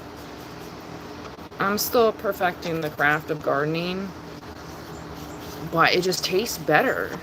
Like, the strawberries taste, like, fresh, you know? And, you know, I don't know for anyone that doesn't know this, but it was a life changer for me for strawberries in the fridge. You say you go buy some strawberries, and strawberries could go bad pretty fast, especially if you don't get out, like, any ones that are, like, rotting or hidden mold, you know? I saw a video a long time ago of people in the back of stores, like, taking out the moldy strawberries and then just putting it back on the shelf, but it's already contaminated thing, so it makes sense of why a lot of strawberries go bad pretty fast. I have a couple sweet spots in my fridge, like that really will keep, like, things like that, like perishables, like avocado or anything like that, like, really great for XYZ amount of time. But the thing with strawberries, with the containers, I've learned not only do you need to take out any ones that don't look good so it doesn't contaminate the whole thing and ruin it faster, also flip it upside down. Sounds so silly, but the flip upside down has saved me on so many strawberries. The lifetime of them lasts so much longer. Don't know why. Maybe it's breathing. No idea, but definitely lasts a lot longer. Because I like to try not to waste stuff, you know? Got it. You take your notes. Oh, I'm going to ask to see that notebook.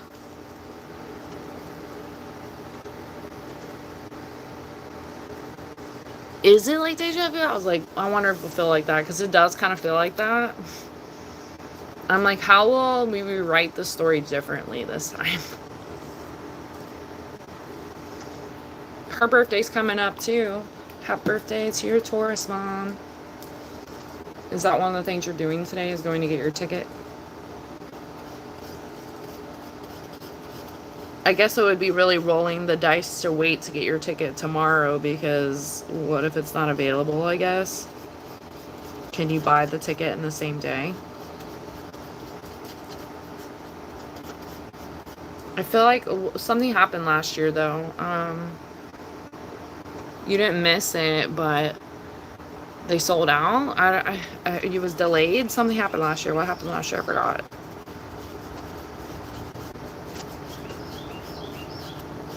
We're going to rewrite the story this year, though. Get your pen and paper. Get the notebook that you should be, like, gluing to your chest.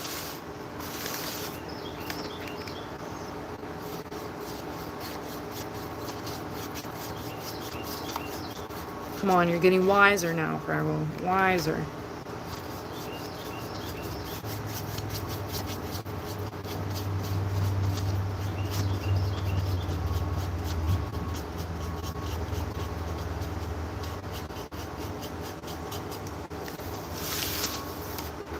Say it with me. Getting wiser. You're like, yeah, Dutchie, yeah. Capiche?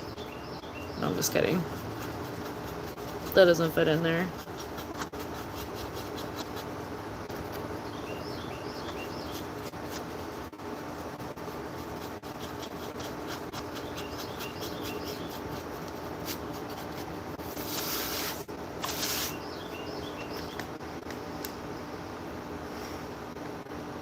It was the same time. Was it the same exact date, though?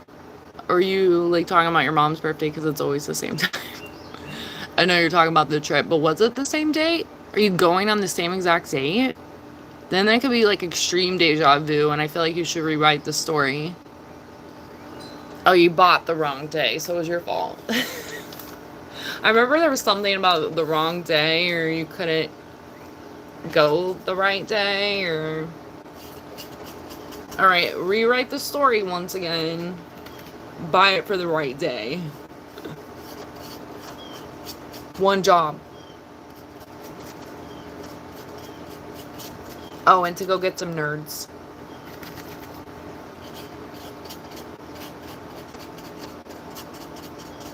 Oh my gosh, Fraggle. So I made some cake pops. And I've never made cake pops anymore. I may not make them anymore. I've never made cake pops before, but I made cake pops a couple days ago. Oh my gosh. So the cake pops themselves without the icing, because, you know, you put icing on top. That's where that pop comes from. Or maybe the stick. I have no idea. But, literally the actual cake mix itself, like the ball, cake ball, is phenomenal. Like, the cake mix, it was great. I'm so thrilled that that came out great. But when it came to the icing part, oh my gosh. So the first round of the icing, oops, wrong paint. The first round of the icing was okay, and then the icing went from 0 to okay to trash real quick, and then it became like a mess. Like it literally was more icing on my hand than paint today. Insane. I feel like kind of traumatized a little bit by it, but I didn't want to give up, and I wasted so much chocolate. I saved some of the chocolate because you can still eat it, but you can't like remelt it again, and it won't make that same consistency that you need for like the cake pop dipping. Mother effer. So I ended up using another bag of melts yesterday, and I tried it with a double boiler instead of doing the super microwave like option. I should have did the double boiler, but my brain was just like, is that more work? Is it gonna work? Blah blah blah. Do the double boiler if you decide to ever do it, anyone. Anyways, that can still go like 0 to 100 real quick of like burning the chocolate, and then you won't get that consistency, which is what happened towards the end of me melting them again. I have it on my other phone. I took pictures. I took the ones that came out phenomenal yesterday. Like, I got my before pictures. I think I got the after picture on this phone, actually. But the original one, like, I need to make, like, a video. Because it's always kind of funny to laugh at yourself and then see yourself kind of maybe grow. Oh, man. I'm, like, in tears. It looks so bad. Like, anyone's seen that on the table, they'd be like, I don't know. But then when you eat it, you're like, yeah, it's great, it's phenomenal. And I mean that, I'm not even like tooting my own horn. But with cake pops, the selling part is that icing to make it look good. Well, I didn't do the sticks in there. I'm like, too much work. I'm just eat it like as is. Not what I was expecting. I still want to redo, but that shit took me so long to do because you have to let a lot of stuff cool and then make, and then you have to put them in the freezer for XYZ amount of time unless you have extended time, which I did them way late on Sunday.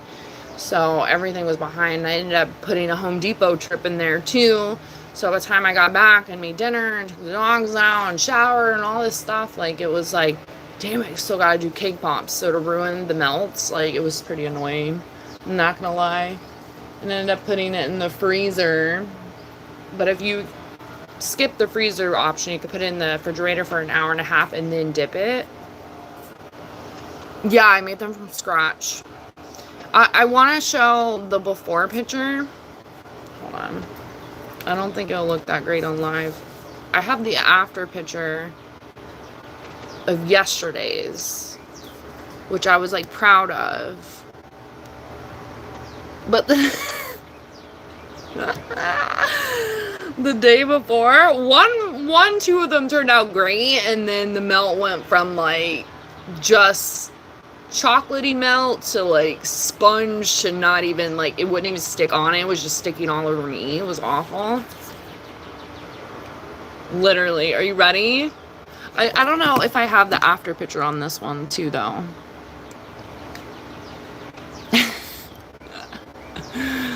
Definitely embarrassing. Oh, I do have the after on this phone. Okay, so I'll show you the before.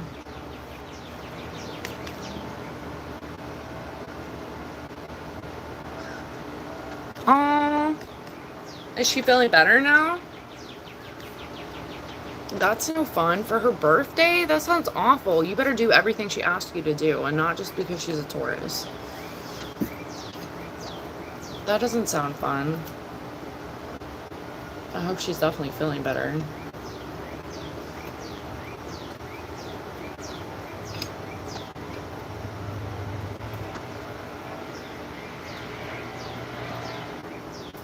Wouldn't it be funny if she just started calling you Fraggle?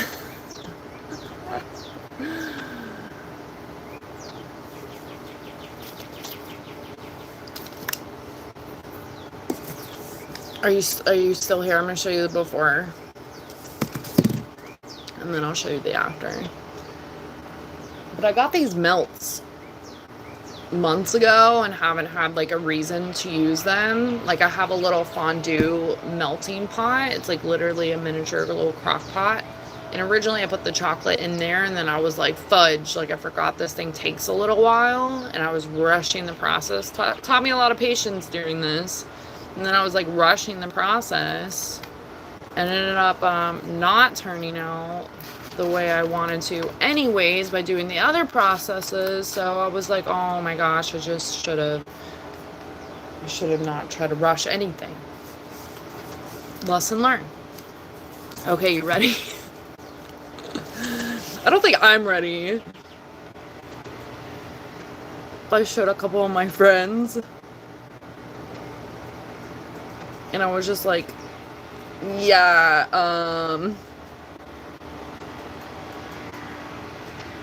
it's one of those situations. I swear it tastes better than it looks. But yesterday's batch was turning out great. And then towards the end of it, the chocolate started doing the same shit. It was like literally hardening, but it wasn't, you can't get it to stick to the pop like that. And then you literally like cook it any longer, it overdoes it, and then it won't stick right. Like, so then you're getting like blobs and globs. Oh, it was a nightmare. I think I'll definitely try it other ways, but really kudos to the people that do like the decorative like creations on them, because you're really doing some artistic stuff for sure. Sunday I ate so much because I messed up so many times that literally when it came to dinner time, I was like chocolate sick. I had eaten so much chocolate because I didn't want to waste the chocolate either. I saved quite a few of it in my fridge for something else, but I have to eat it and get to it. Okay, let me show you. Okay. This was the before.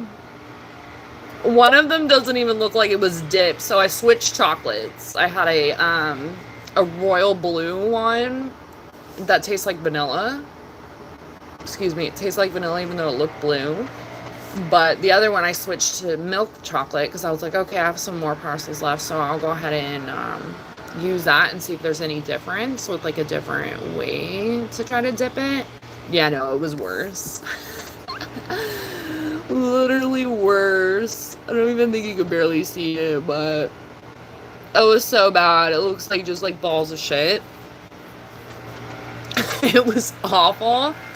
And then yesterday, I got a picture on here yesterday, but I think the one on here is better. I should have got a photo before on here so I could do the green screen. And then yesterday I got, this was yesterday. Yesterday they turned out great. The ones on the side, this one and this one, look really great. They were really great. I ate them all. For sure. There's still some in my fridge, but they turned out good. And then, this is like the same thing. This is literally the same thing.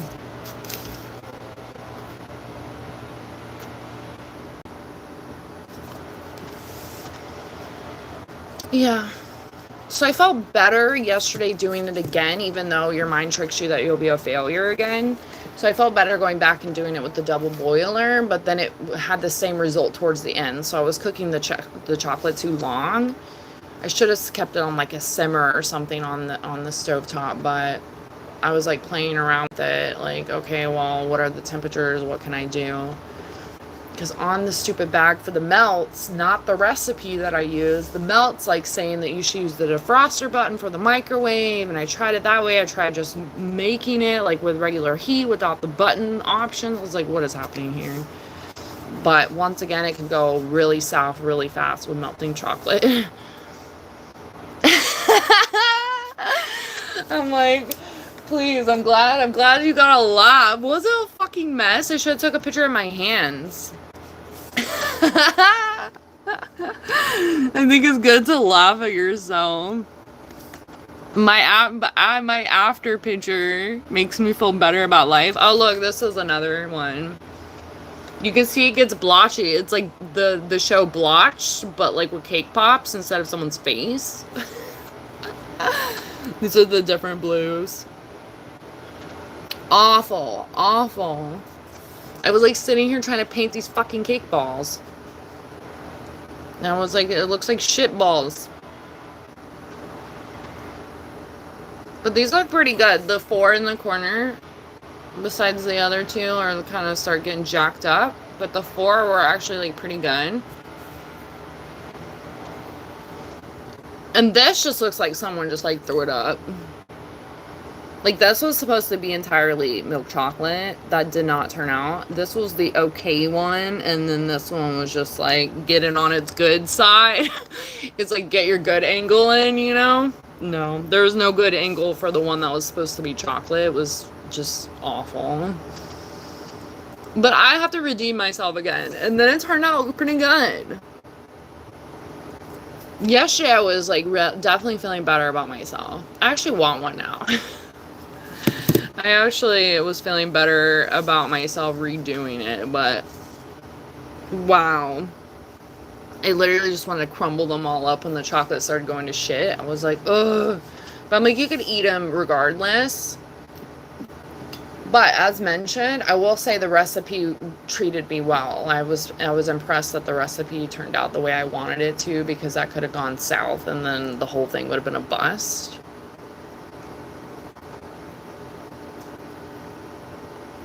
When I worked at Starbucks, I used to eat so many cake pops. Their tiramisu one, if they even have it anymore, fire.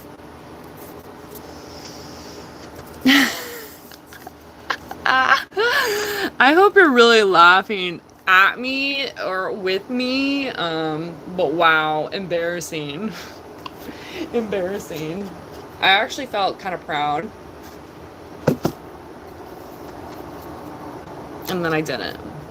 The first Sunday, I did not feel proud. I was proud at, like, how they looked before the icing. And then it just, no, it got worse. It got worse and worse and worse. Definitely felt discouraged, but it was like a life lesson with baking a little bit. I was like, all right, don't beat yourself up. Try a new method. Try again. When it started going south and I had really bad deja vu from Sunday, I was like, all right, I'm out. I ended up dipping the rest the way I could, but they started looking like Smurf droppings too.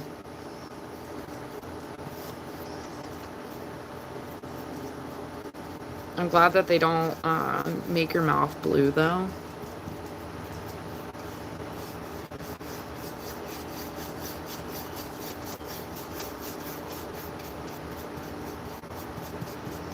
It reminds me when I got my dad a bag of coal for Christmas one year. It was like coal gum, and my dad used to love gum, like always chewing gum. But it would turn your mouth black. He was so pissed off, but it was so funny. It's hilarious. Literally turned his mouth black.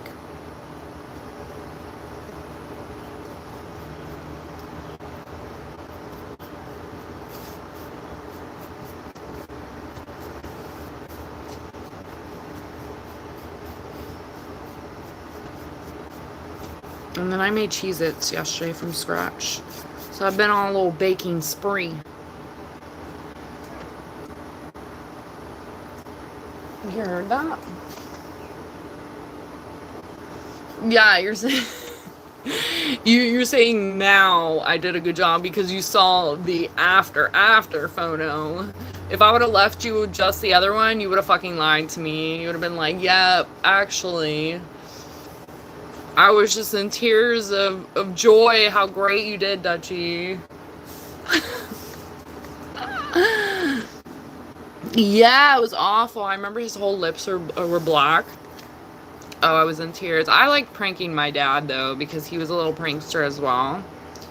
I've said this before. I remember one time I was swimming at the pool, and he would always come over and eat all my candy regardless, but I decided to outwise the little trickster, and I took all the candy out of the wrappers, but it was Warheads, and he came up, took a whole mouthful, and like or a handful, and threw them in his mouth.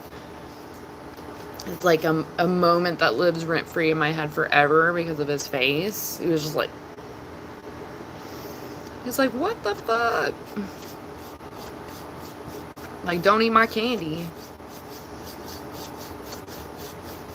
To be fair, I don't think I could even really do Warheads anymore. Even thinking about it, the lemon one, my mouth is like weird.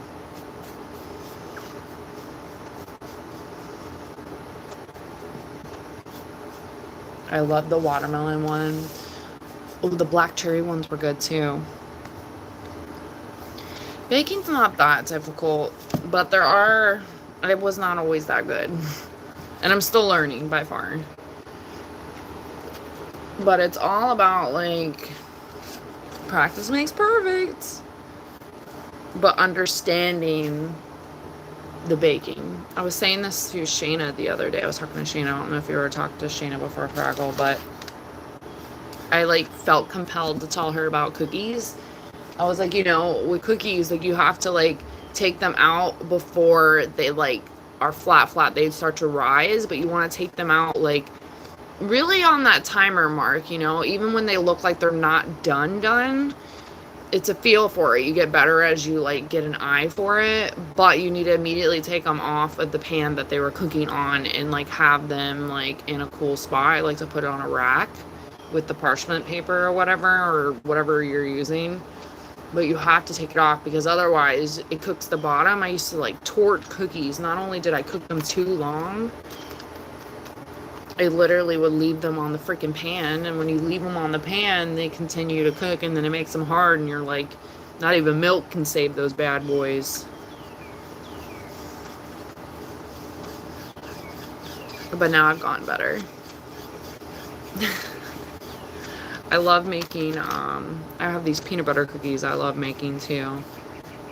I do a mix of them. Sometimes it's just like chocolate chip with the peanut butter, or I'll do like peanut butter and butterscotch with chocolate chip.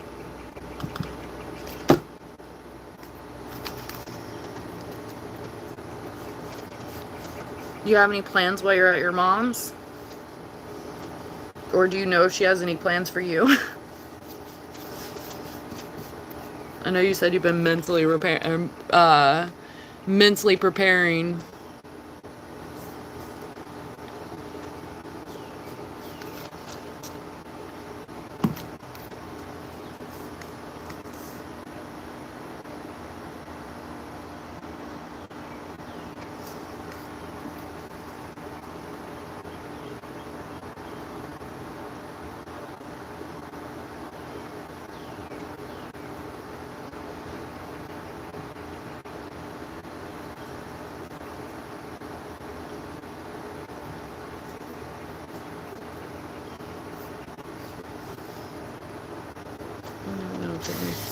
Slight more purple, yeah.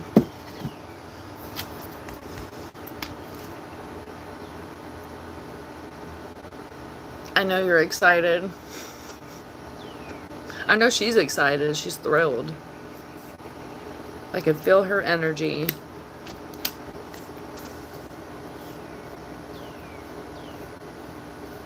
Meanwhile, your brother lives down the street. Will you see your brother while you're there?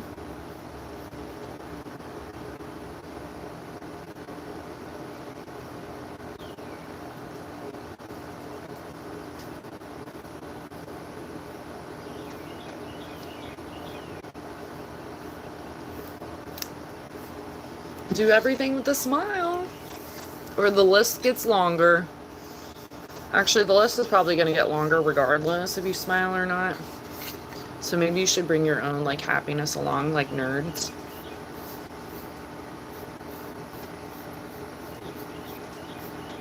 Maybe you can go thrifting with your mom. Fraggle's mom has got it going on.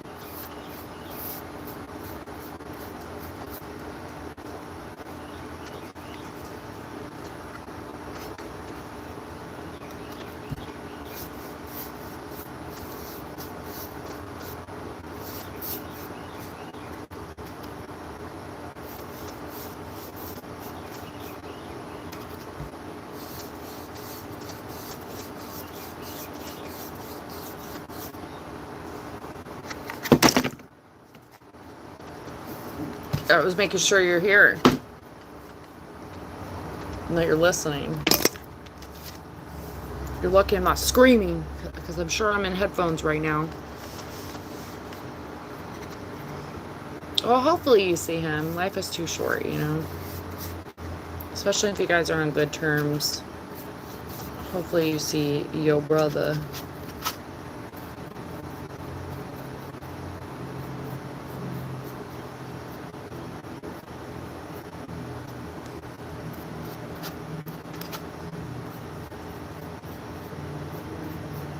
You gonna do some speed dating while you're there? Oh no, in a drop that I got some clay on me. What would Bob Ross say? Happy accidents. Happy trees, you know? Okay. I'm done with that. Damn it. I keep saying that, and then I need to put some more purple over here.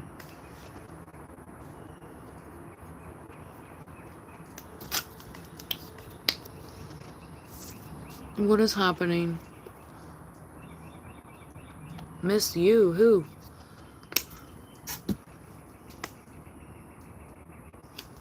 Yeah. Make it happen. If you want it to happen, it'll happen.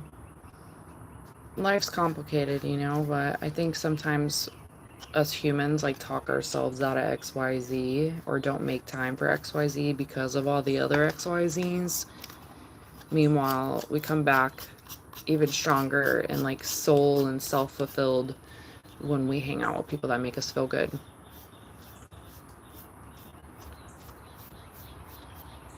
Just show up on its front door.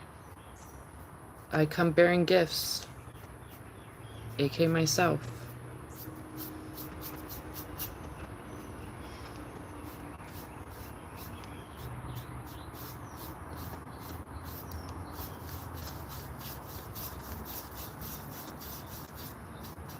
And it's our birthday month. Let the good times roll. Oh, wow. You saw that? Look at this.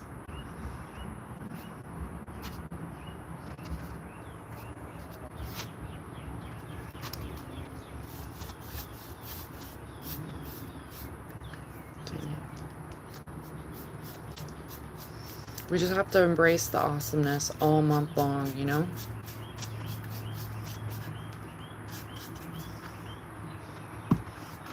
We just gotta.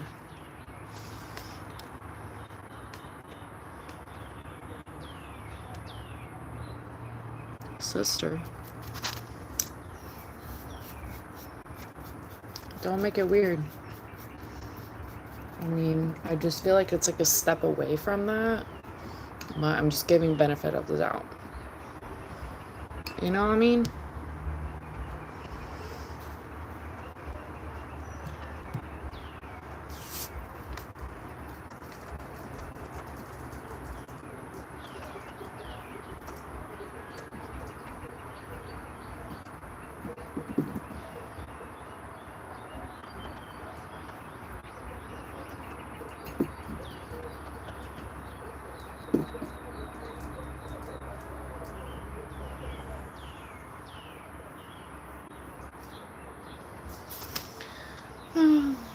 Idiot blasting music again. I'm not surprised. I literally turned it down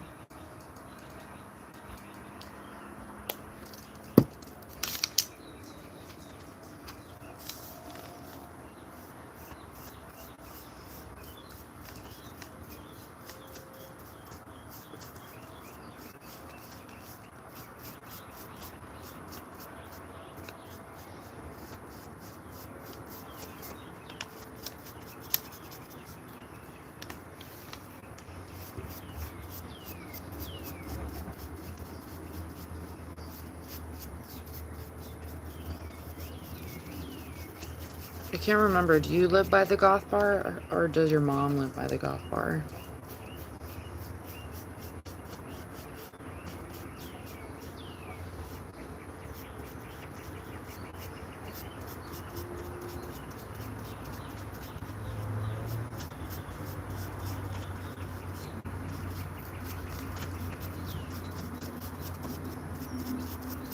You gonna see any of your old friends?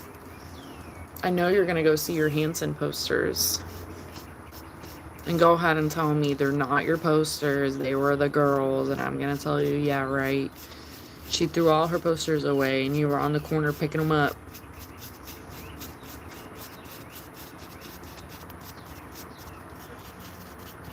And I hope you're somewhere in public that I'm making you laugh and you look silly, but it's okay because no one knows. But I know that you know what the deal with Hanson is.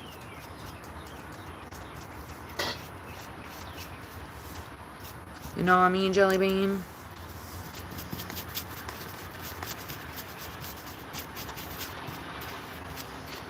Tell me how I got roped into extended conversation with my HOA president the other day. President.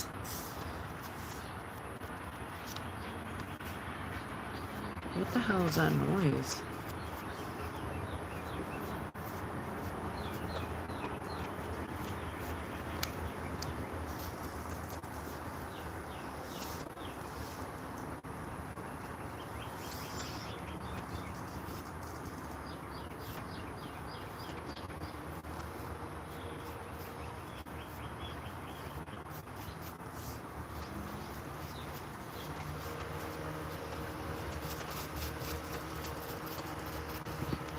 This little bird is coming to life. It looks so cute.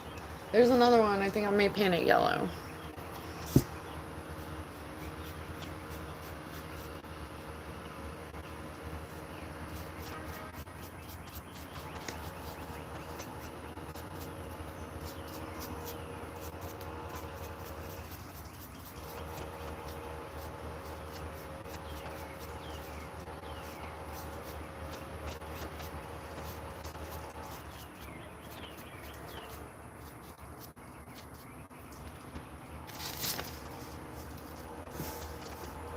Hold on.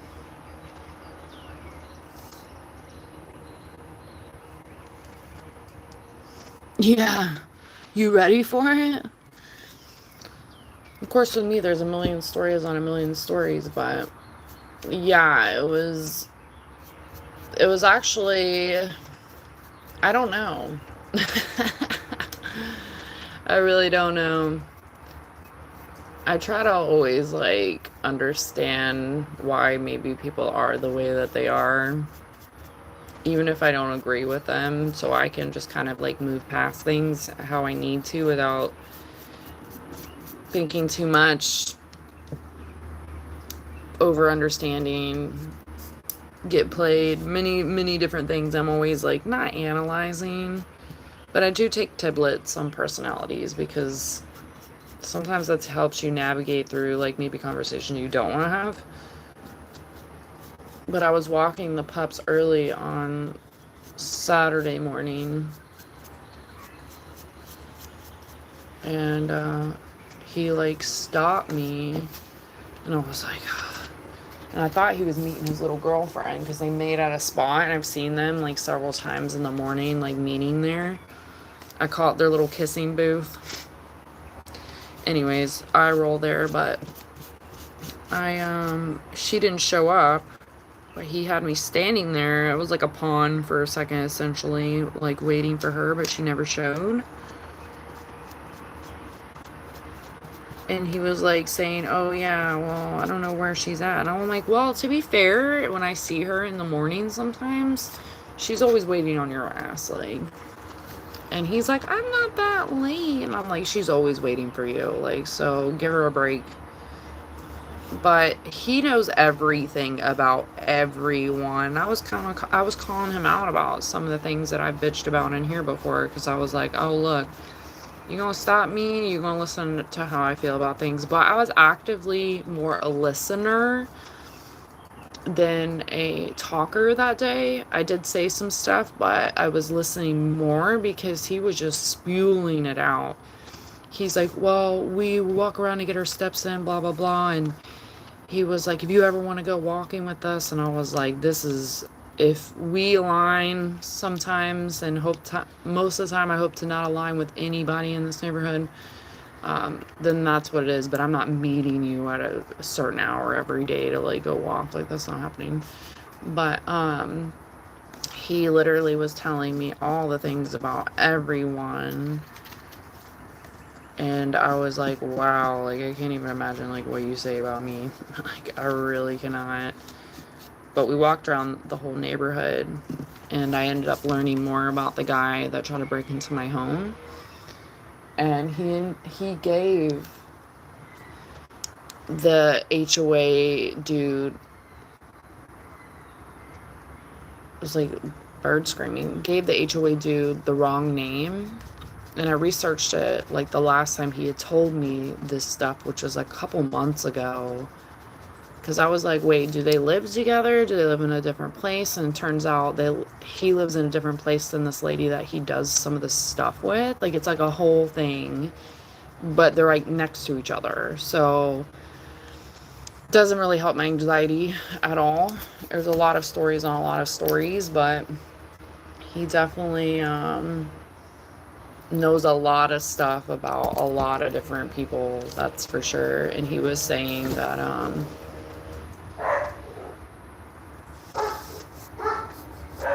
and then they start barking. I'm like, I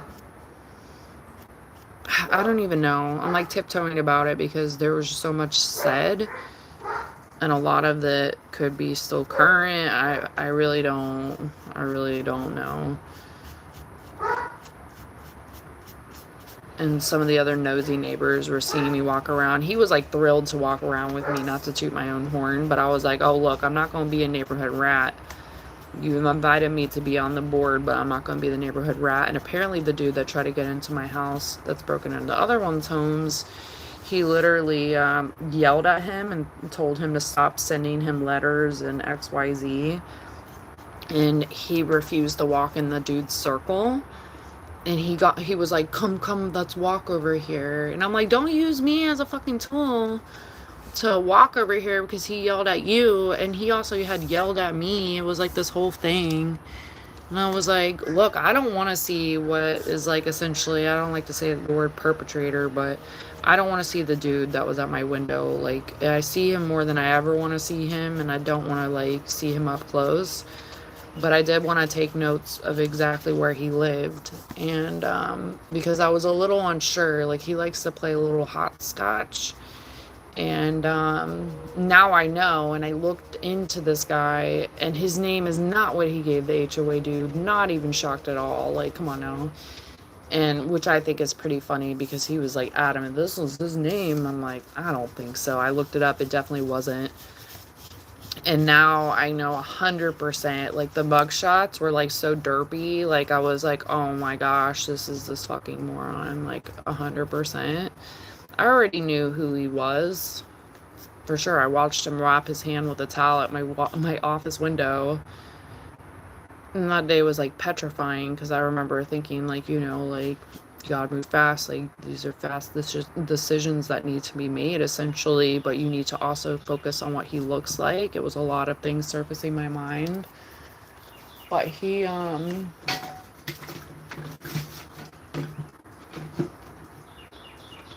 hangs out with other people in here too that have been doing some crime stuff as well. So like-minded individuals stick together, right? But he was telling me so much shit about some of the other ones that started problems for me in here.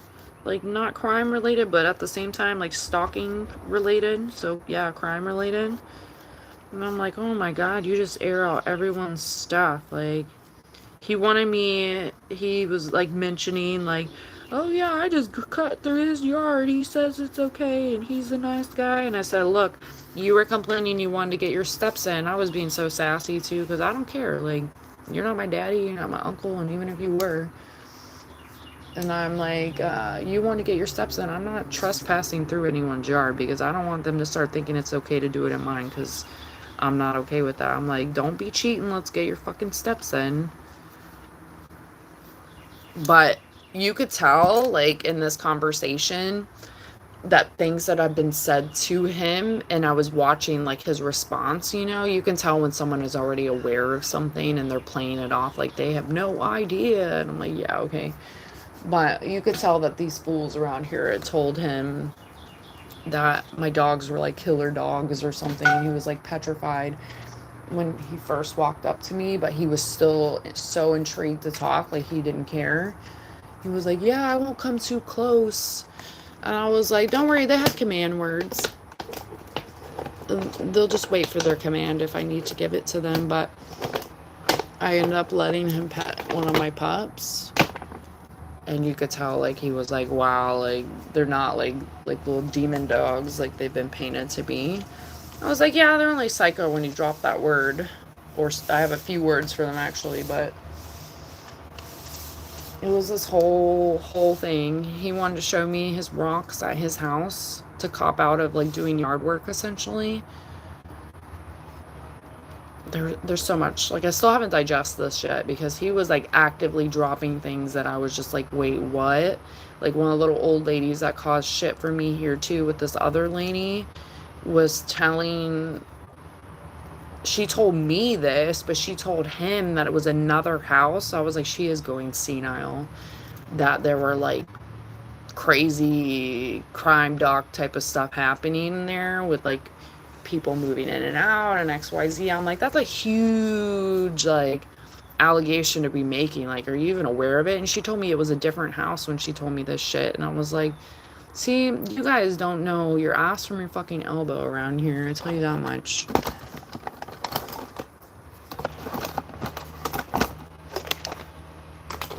There's so much. I, like, wanted to talk about it, and then my brain started hurting thinking about it. I'm like, yeah. I don't know where to begin. I really don't. He definitely, I think I'm gonna go ahead and do it blue. So there's 2 blue ones.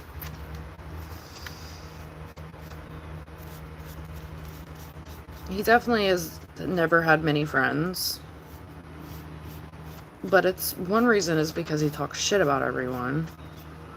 I get it. People talk shit from time to time. That happens. But that's all you're your face, you know? Like, there's no, like, I'm gonna just, like, sit there and smile in your face and shit.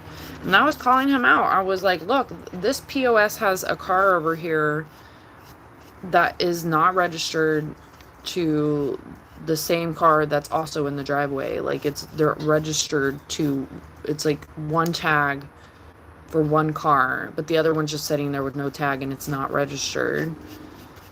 And I was like, you need to be sending them, like, a letter or something, because you did the same shit to me with my truck. So I was like, you need to be sending them a letter, letting them know, like, that it needs to go. Like, just, and then he ends up telling me slightly after that the guy had yelled at him. And I was like, wow, like, this, so are you sending letters or what? And he was shocked. I was, like, calling people out by name, and I was like, oh yeah, I looked into almost everyone here once I had all these issues start just formulating and formulating and formulating. I was like, oh my God, who am I living around? Blessing and a curse, because once you read that stuff, you can't unread it, and then once you know these things, I was like, look, this lady in the corner over here has got aggravated assault with a deadly weapon. You gonna tell me she's a good person? Come on now. She also tried to get into my neighbor's house too, and then when he came outside, both of my side neighbors, but when they both came outside, literally different times, but similar situation, she takes off. one of my neighbors was like, where does she go? And then she was like just standing there, like making it seem like he was following her, and I was like, I wouldn't suggest doing that. And then my other neighbor, I called him because he's like an older man. I'm like, look, this bitch is outside your house. And he's like, hold on. And he opens his garage and she like scurries out like a little rat. She had been walking my circle for like an hour, like staking and hunting, ready to do her thing. He opens the garage, takes off like a rat, and he's like, what are you doing? Like, why were you out here? I have cameras. He doesn't have cameras, but he's like, I have cameras. And she's like, wrong house, wrong house. She lives here. Like, don't be wrong house in this. Like, get out of here. Like, and these are the same type of fools that would not want these things done to them. So why do you think it's okay to do it to other people, you know? It's a mess. There's a few of them doing it for sure. I know that much. And they're trying to throw people off because of their looks. And I'm like, that's not going to work for me. I know who you are. I know what you look like. And you stay away from my house. I told you a couple months ago, excuse me, a couple months ago, right before the girl crossed the street, so like several months ago now, maybe like Christmas time, because it was New Year's time when this other dude tried to get into my neighbors across the streets, or at least looked like he was debating that. And I'm gonna go with he was. But the guy that tried to get into my house, and this other kid walked around knocking on all the knocking on all the doors. And I knew immediately when I seen I was working on my iPad actually, and I was like, oh my gosh. And the guy was like already coming to the front door. And I'm like kind of like panicking. I knew it wasn't good. And it wasn't. It was literally, I didn't even see the other dude yet. But they come and knock and the dogs lose it. And he scurries out and he's like, hello. Like, he doesn't have a badge, nothing on. Here's the dogs. He scurries the fuck out of here. And then goes to my other neighbor's house. Skips a house, skips 2 houses, goes to my other neighbor's house.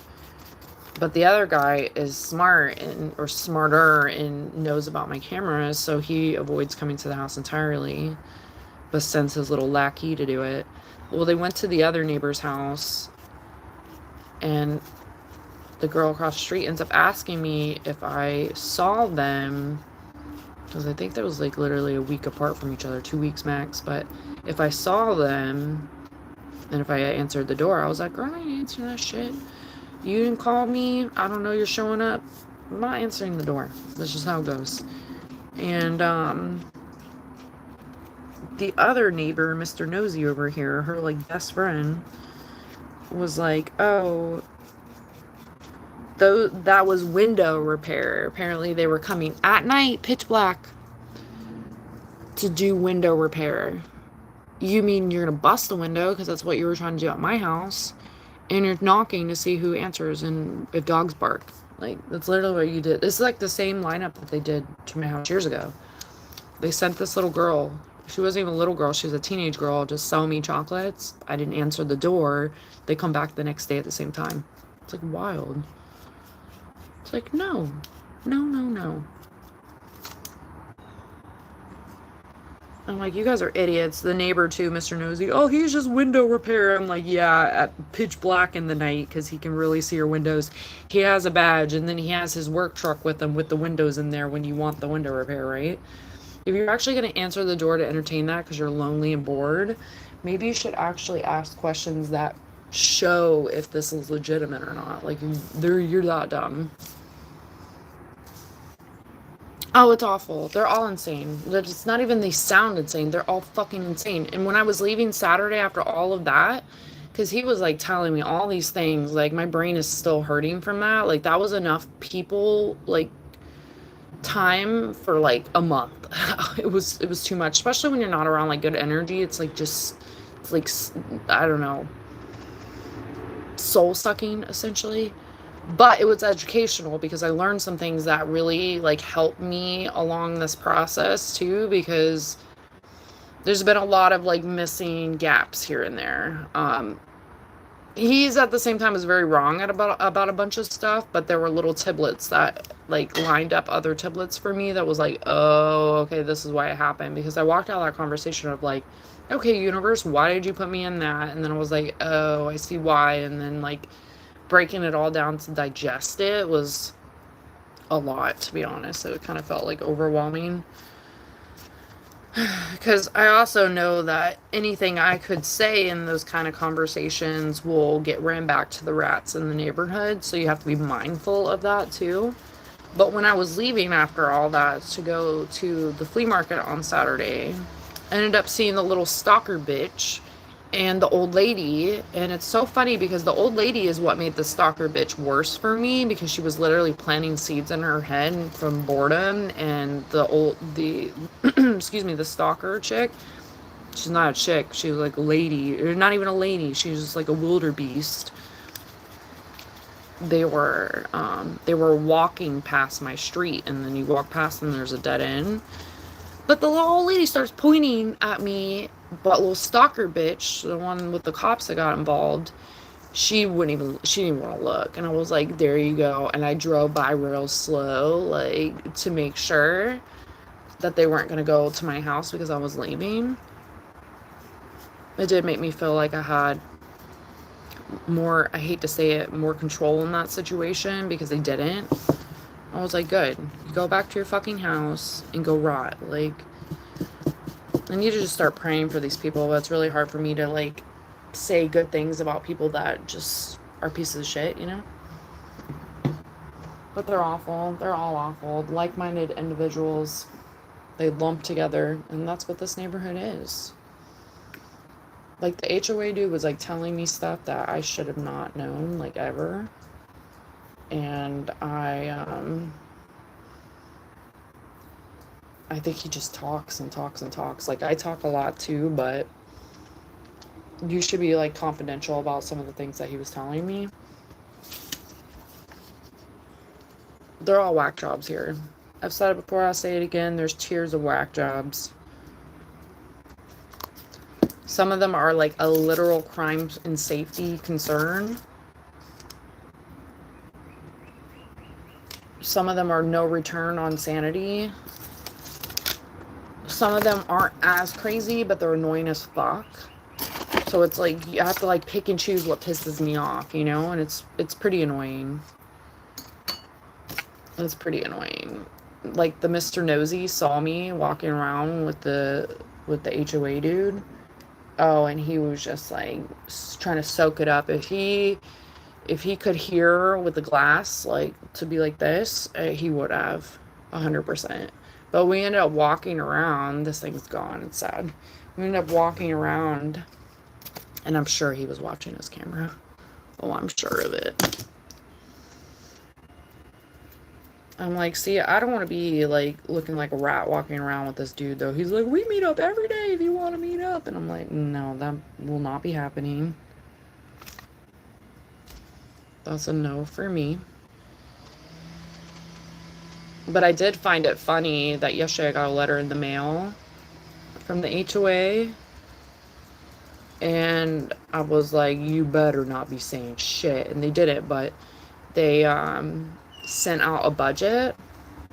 In the last several years, they've been trying to get away, and I bitched about this too for a while, but they've been trying to get away with, like, you have to ask for the budget, like, what they're spending all the money on, but you have to mail it in. It's just, like, really stupid in this day of time. Like, we shouldn't have to, like, pull teeth for any of that. Like, you should be giving all the homeowners it.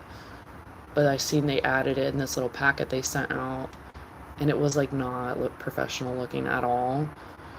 And I'm reading through it, and I'm like, you spent what on who and how much? I should have called him out too. I said, look, buddy lives right here, and you got cameras right here. How do I not know he's not sitting here watching, waiting for me to leave every day or XYZ because you gave him access? And he tried to tell me nobody has access to this but them, like, the board. I'm like, so why do we pay for it?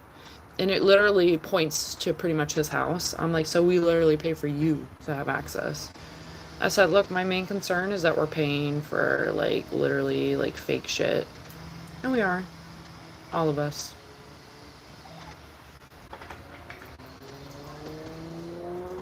And that's not even that, like, the money, like, if that's really the budget and they're not lying, wow.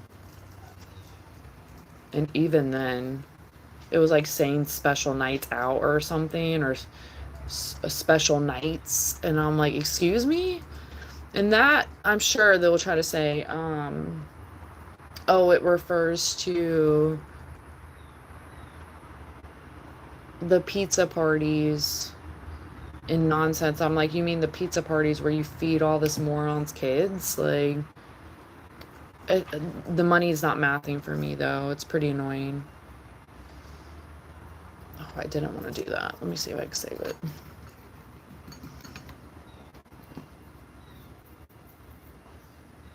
I said to him, too, I was like,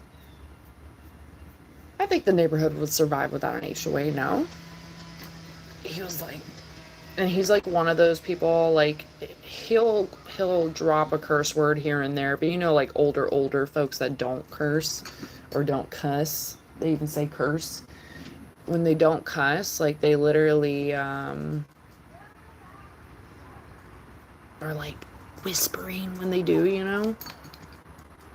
And he's like, oh, it would go to shit. And I was like, shit? I'll say it for you. I don't care. Like, one of my neighbors, he's so fucking nosy, Mr. Nosy.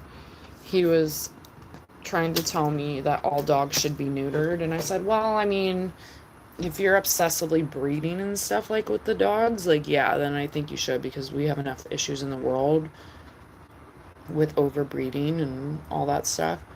But he was like, oh, I think that they all should be neutered. I was like, your dog literally wasn't even neutered until like 5 seconds ago. Like, what are you even talking about? And I'm like, well, if it's a health issue as well, then, you know, I may lean upon that too. But it just depends on the circumstances, really. And just being responsible for the animal overall. Like, they always get what they need. They should always get what they need. But he was like, he said something, and I was like, oh, yeah, I said something about balls, you know, and he was like, you mean intact? And I'm like, listen here, relax. Now that I know that bothers you that I said balls, I'm going to say balls again. Like, I don't give a shit.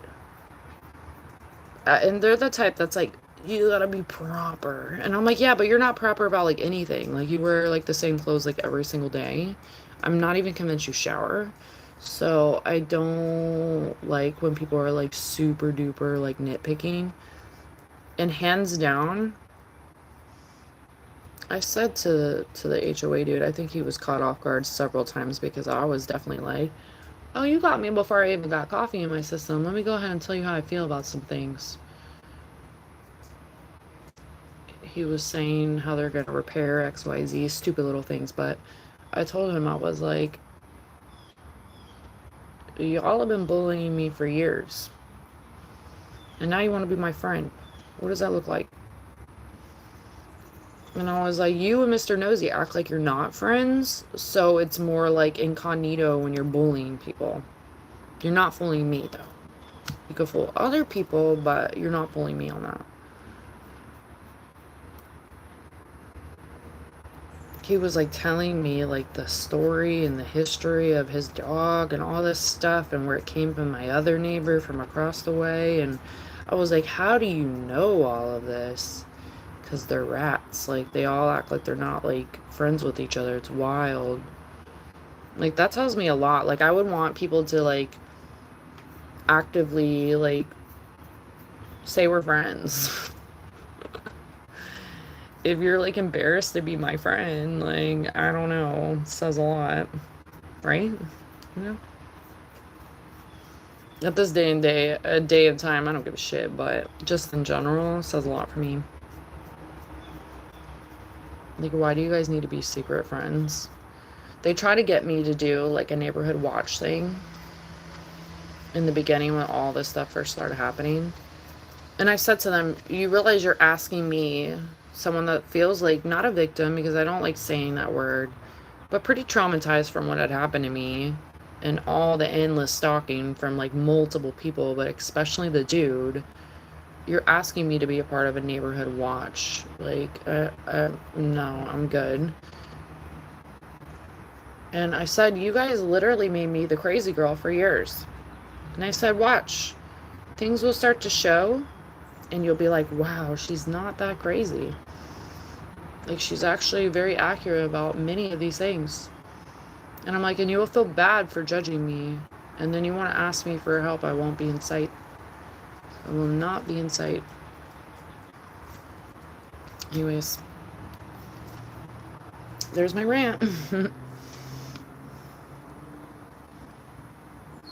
Oh, yeah, I'm bad. I'm bad. Like, I definitely, I try not to be like that in life, because that's not cool to be like tick for tat, or if you know something bothers someone, to keep like digging it in. I think there's a way to be like jokey about it, you know? But both of my parents were sailor moms. Like, there was no way I was missing that boat. I was driving the boat after, you know? So that's unfortunately like just who I am. Like, and I also think they're just words. They're just like colorful words. So who cares, you know? I don't think it should be like frowned upon, or I'm any less intelligent because I made it more creative sounding, you know? I think kids shouldn't be running around saying certain things for sure, but ultimately they're just words. So I'm like, oh, does that make you cringe? Balls. Fuck. You know? Shit. They made it worse for me for a while because his little buddy, like right after I told the HOA what had happened over here, they had this little block party over here, feeding this guy and all his 12 kids and shit on our dime. He don't even probably pay his dues. And I remember I didn't go to it because I was like, I'm not going to that. Like, but I wish I had, because he was over there apparently talking shit about me. It was like, this lady keeps calling my office. You don't have an office. Keeps calling my office, saying that she's scared for her life. I never said any of that. I was definitely like, what the F? Like, who is this person? You guys know everyone. Like, narrow it down. Like, have you heard about him doing this already? Has this happened to people already, you know? I was like actively trying to like really help, because a lot of this neighborhood is filled with older folks. Or to really stop the crime from this one menace, you know? No, backfired for me. And the little old witch comes over here and she's like, oh yeah, he was saying all this stuff and I just want to know if it was you. And I was like, what?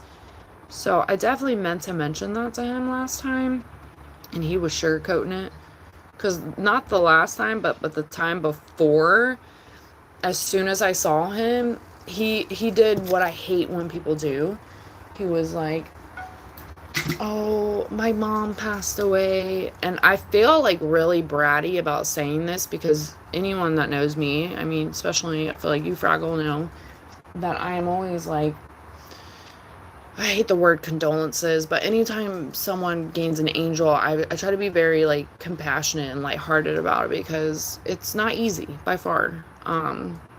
But he ends up saying to me, and I hadn't really talked to him in a while. I had a conversation with him last year, and then they ended up writing me an email saying that I confronted them and that I need to be respectful to their workers, all this stuff. I almost lost it, because I was like, what are you even talking about? Like, what are you even talking about? Like, now I'm not going to be respectful. Like, what are you talking about? It was really annoying. Another story. But they end up, I hadn't talked to him like a year, so when I talked to him a couple months back, when he told me the dude's name that's not his name, he was like, oh, what was I gonna say? Oh, he was like, oh, I haven't been around for a while because my mom passed away. And I was like, I kind of repent a little bit for this now, because I'm not vicious by far. But I was like, wasn't that years ago? And I'm like, that never heals the heart by far. But he's pissed me off. Like, he's like aired out my stuff for years. He was like, yeah, it was my sister this, my sister that. But he was only doing this to make me feel bad. I ran into someone, this happened very similar. I ran into someone a couple years ago at a gas station that I hadn't seen in a while. But that person was actually ripping me off for a very, very long time. Until one day, I had already felt like I was being ripped off, and I wanted to just ignore it for what it was, because there was convenience to it. And I eventually was like, I can't ignore this anymore. I need to look into this. And I did. And I was being ripped off. And I had been ripped off for a while. And I was like, wow, like, intuition definitely doesn't lie. And I should have never, like, given the benefit of the doubt for that long. And when I called the person out, they were like, the most stupidest fucking reason behind it. Like, but knew what they did. So when they seen me at the gas station, they were like, oh, hey, how are you? Like, and I didn't even say how I was doing, right? And I looked at them like I could live the rest of my days without seeing you. And they immediately could read my energy on it, because they had been ripping me off. Like, I will never be glad to see you again, like, ever. Like, you actually owe me money. And they immediately were like, oh, my dad passed away. And I was like, look, you're just trying to soften it, because they knew that I definitely believe angels exist, and I believe in like all my spiritual stuff. But they were using it to soften the blow of the situation. I hate when people do that kind of shit. It's not funny. Like, it's not cool. It's not okay. Like, you should not be doing any of that. Like, be a good human. And if this were to come up in conversation because you had been a good human and we were not seeing each other for a while and you had mentioned that, the response would have been way different. But since you're using it as some kind of sympathy thing to excuse how much of a POS you are, that doesn't work for me. Because another one of my gifts is discernment. I'm like, you could definitely pick up the vibe when people are just like trying to pull on your heartstrings, and I'm like, that's not gonna work. No, no, no. The little birds look pretty good though. Yeah. Froggo's like, bye. Shit.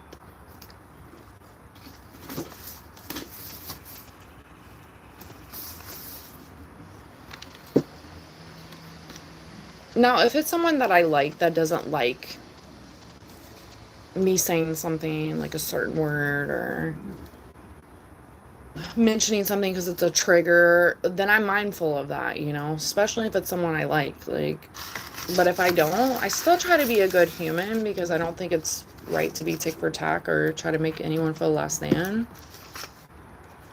But don't try to get one over on me, and then I know you don't like certain things, that I may slip up. I may just slip up. Aha! Just kidding. You're like, get her out of this conversation. Yes, please, please. Yeah, I like that blue. It's a little, ooh. It's a little bit more, excuse me, a little bit more bluer than the original blue. And I'll put them back in the garden. They look cute. They've gone back to life. The gnome is like getting there. This one's still a little busted, but all my stuff is coming together. Anyone that doubted me and thinks that I don't finish projects, here I am finishing some projects. I still have a bunch more though, like my fairy sign. I need to finish this. And then, like I said, I need to do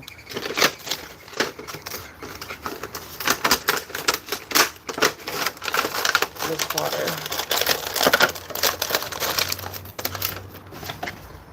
Yeah, I'm just not okay when people prey on other people's kindness to disregard. Ooh, that could have been bad.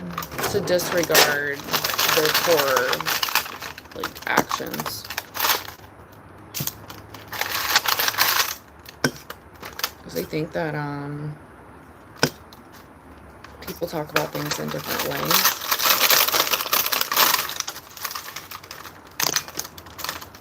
And we never know what someone's going through, like, period. You should always treat out others how you would like to be treated. But I'm an empath, and most of the time I will automatically feel, like, that type of energy off of what people are feeling. I can't say I completely relate at times, because that's not fair to take away from someone else's feelings.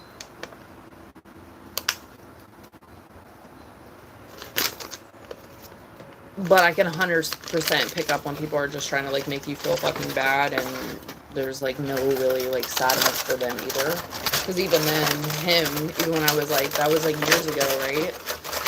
No amount of time changed that. Like, I have many angels that have crossed over years and years and years ago, and no amount of time changes that. But don't use it as, like, a soft card.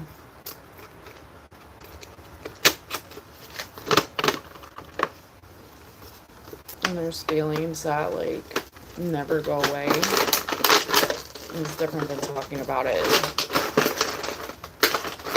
And, like, embracing memories and feelings and stuff like that. Anyways.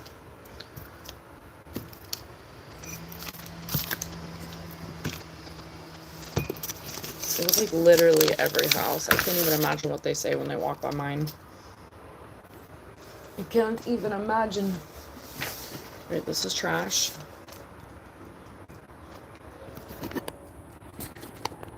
Where you at now, Froggle? I'll let this stuff dry. I'm gonna charge the potato.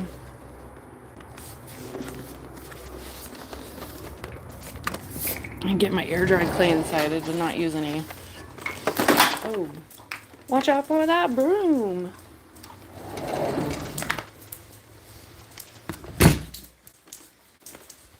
He can open the door. Need to teach him how to shut the door.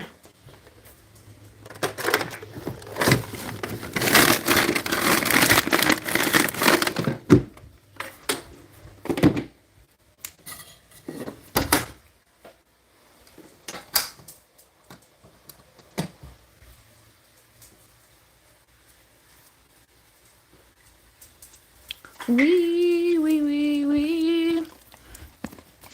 Yes, don't lick my hands though. Thanks. Yep, love you, thanks.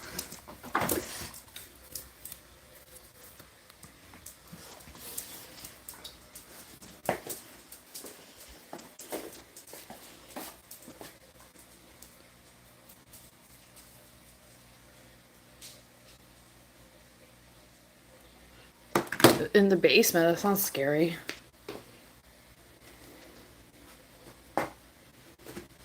Yeah, you're planning out your outfits. You're like, this shirt with these shorts and these jeans and this belt. Don't forget underwear.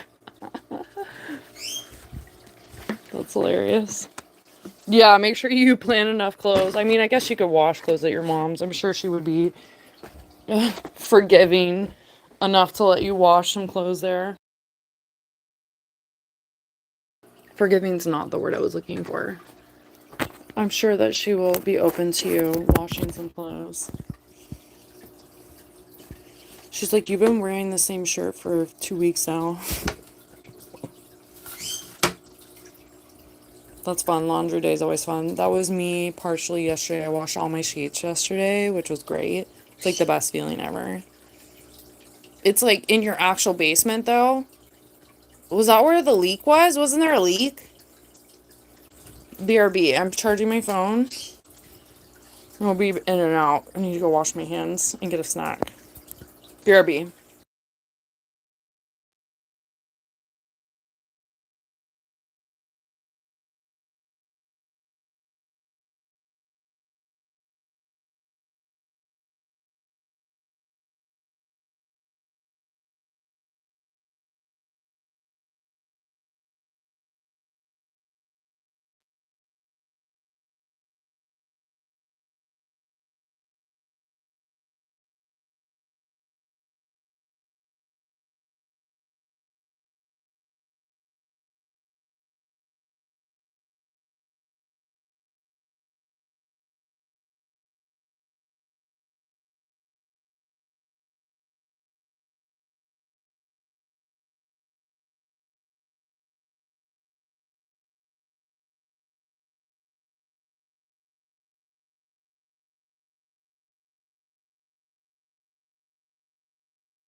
What are you doing? I say cake pop. Also had a sandwich, some H2O, some Cheez-Its. They're all over the place. Taking care of the animals. So in and out of the chat, way. But, you know, vibe, chill, be a good human. Always. Please like and subscribe. And I'll be in and out of the chat. It's like in the evening, I start rolling into all my evening stuff. So I'm like, start a little early today, see where it takes me. But BRB. Freckle, you're still doing your laundry.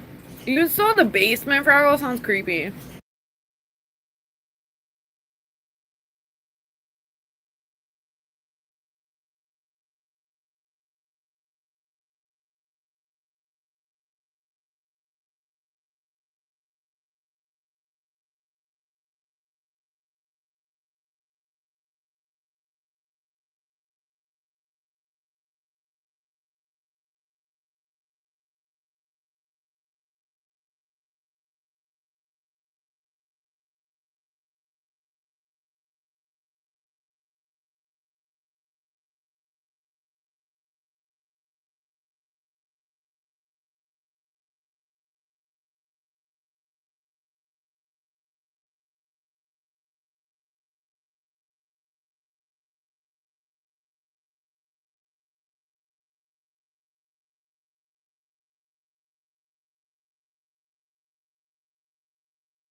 Your little sheet.